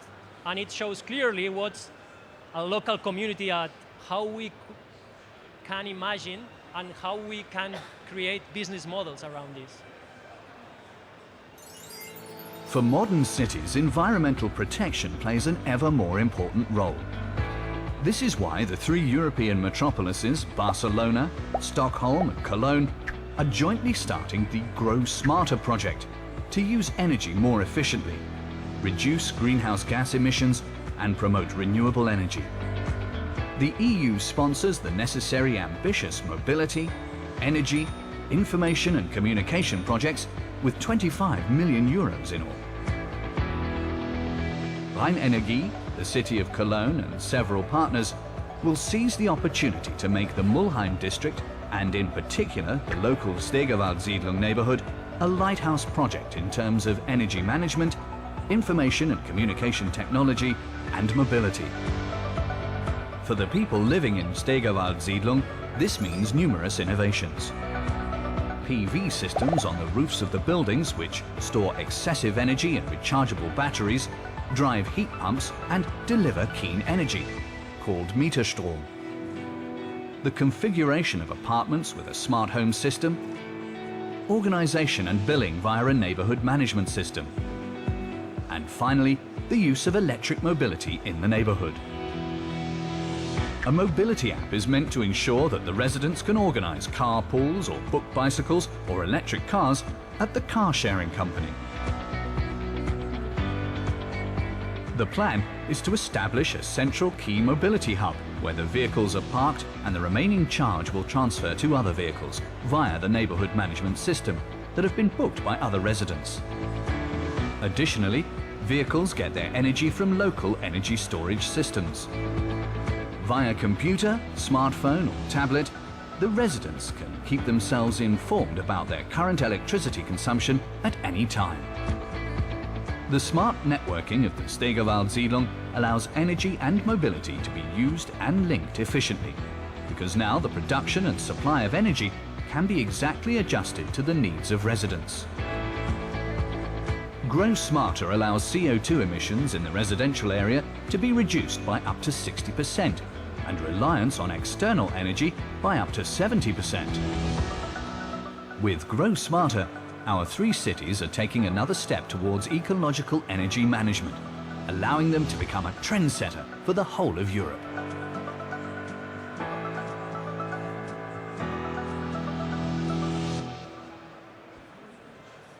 I think these are 2 good examples of very different approaches to energy communities. And I thought that I wanted to share it with you. So, Greencom is responsible for the end-to-end energy management process, from connectivity to applications. We connect and collect data of all distributed energy resources. In our IoT energy platform, we run forecasting using machine learning techniques, and we are also running a continuous optimization. And then we send back control signals to the different distributed energy resources, and we offer visualization to either individuals or the whole community. Okay, and we also, through our virtual power plant application, we can also trade the excess energy generated by the community. But as you can see here, the complexity in energy flows, information flows, payment flows, and managing and orchestrating the different agents involved has high complexity and need for not only technology, but also regulation, privacy, and cybersecurity. But I've been talking about end-to-end processes. But in our experience, everything that is not billable does not exist. I mean, in the past, we had the problem that we were able to enable companies to create innovative products, but they were not able to launch it because they were not able to bill it. Their legacy systems were not that flexible to really build these innovative products. That's the reason why we created Empower. With Empower, any product manager, without the help of the IT department, can configure, can create a new product on the fly, and combined with our IoT platform, we can calculate billing elements that are fitting the existing legacy systems, being able to invoice any innovative product.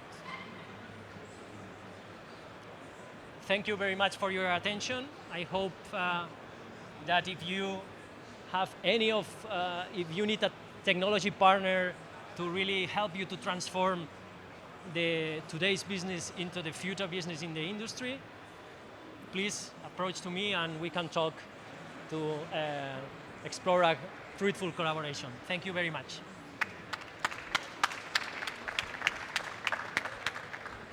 Okay, so any questions for Roger? You won't be surprised to know that I have one. So, really? Oh, always, yeah. So I guess, and that last thing you said about not billable is a good one, right? Because I have friends that work in smart cities, and they say the biggest impediment they have is they have no idea who to send an invoice to. So who defines a community? Who sets it up or decides? Is it a city initiative, or who defines what the committee is, or the utility, or who's the driving force, I guess? It's a very good question, and I would say that it depends on the country and how everything is organized. For example, there are some countries that the real estate companies are a very good driver to organize these communities because they already have many assets and they rent their apartments as a whole.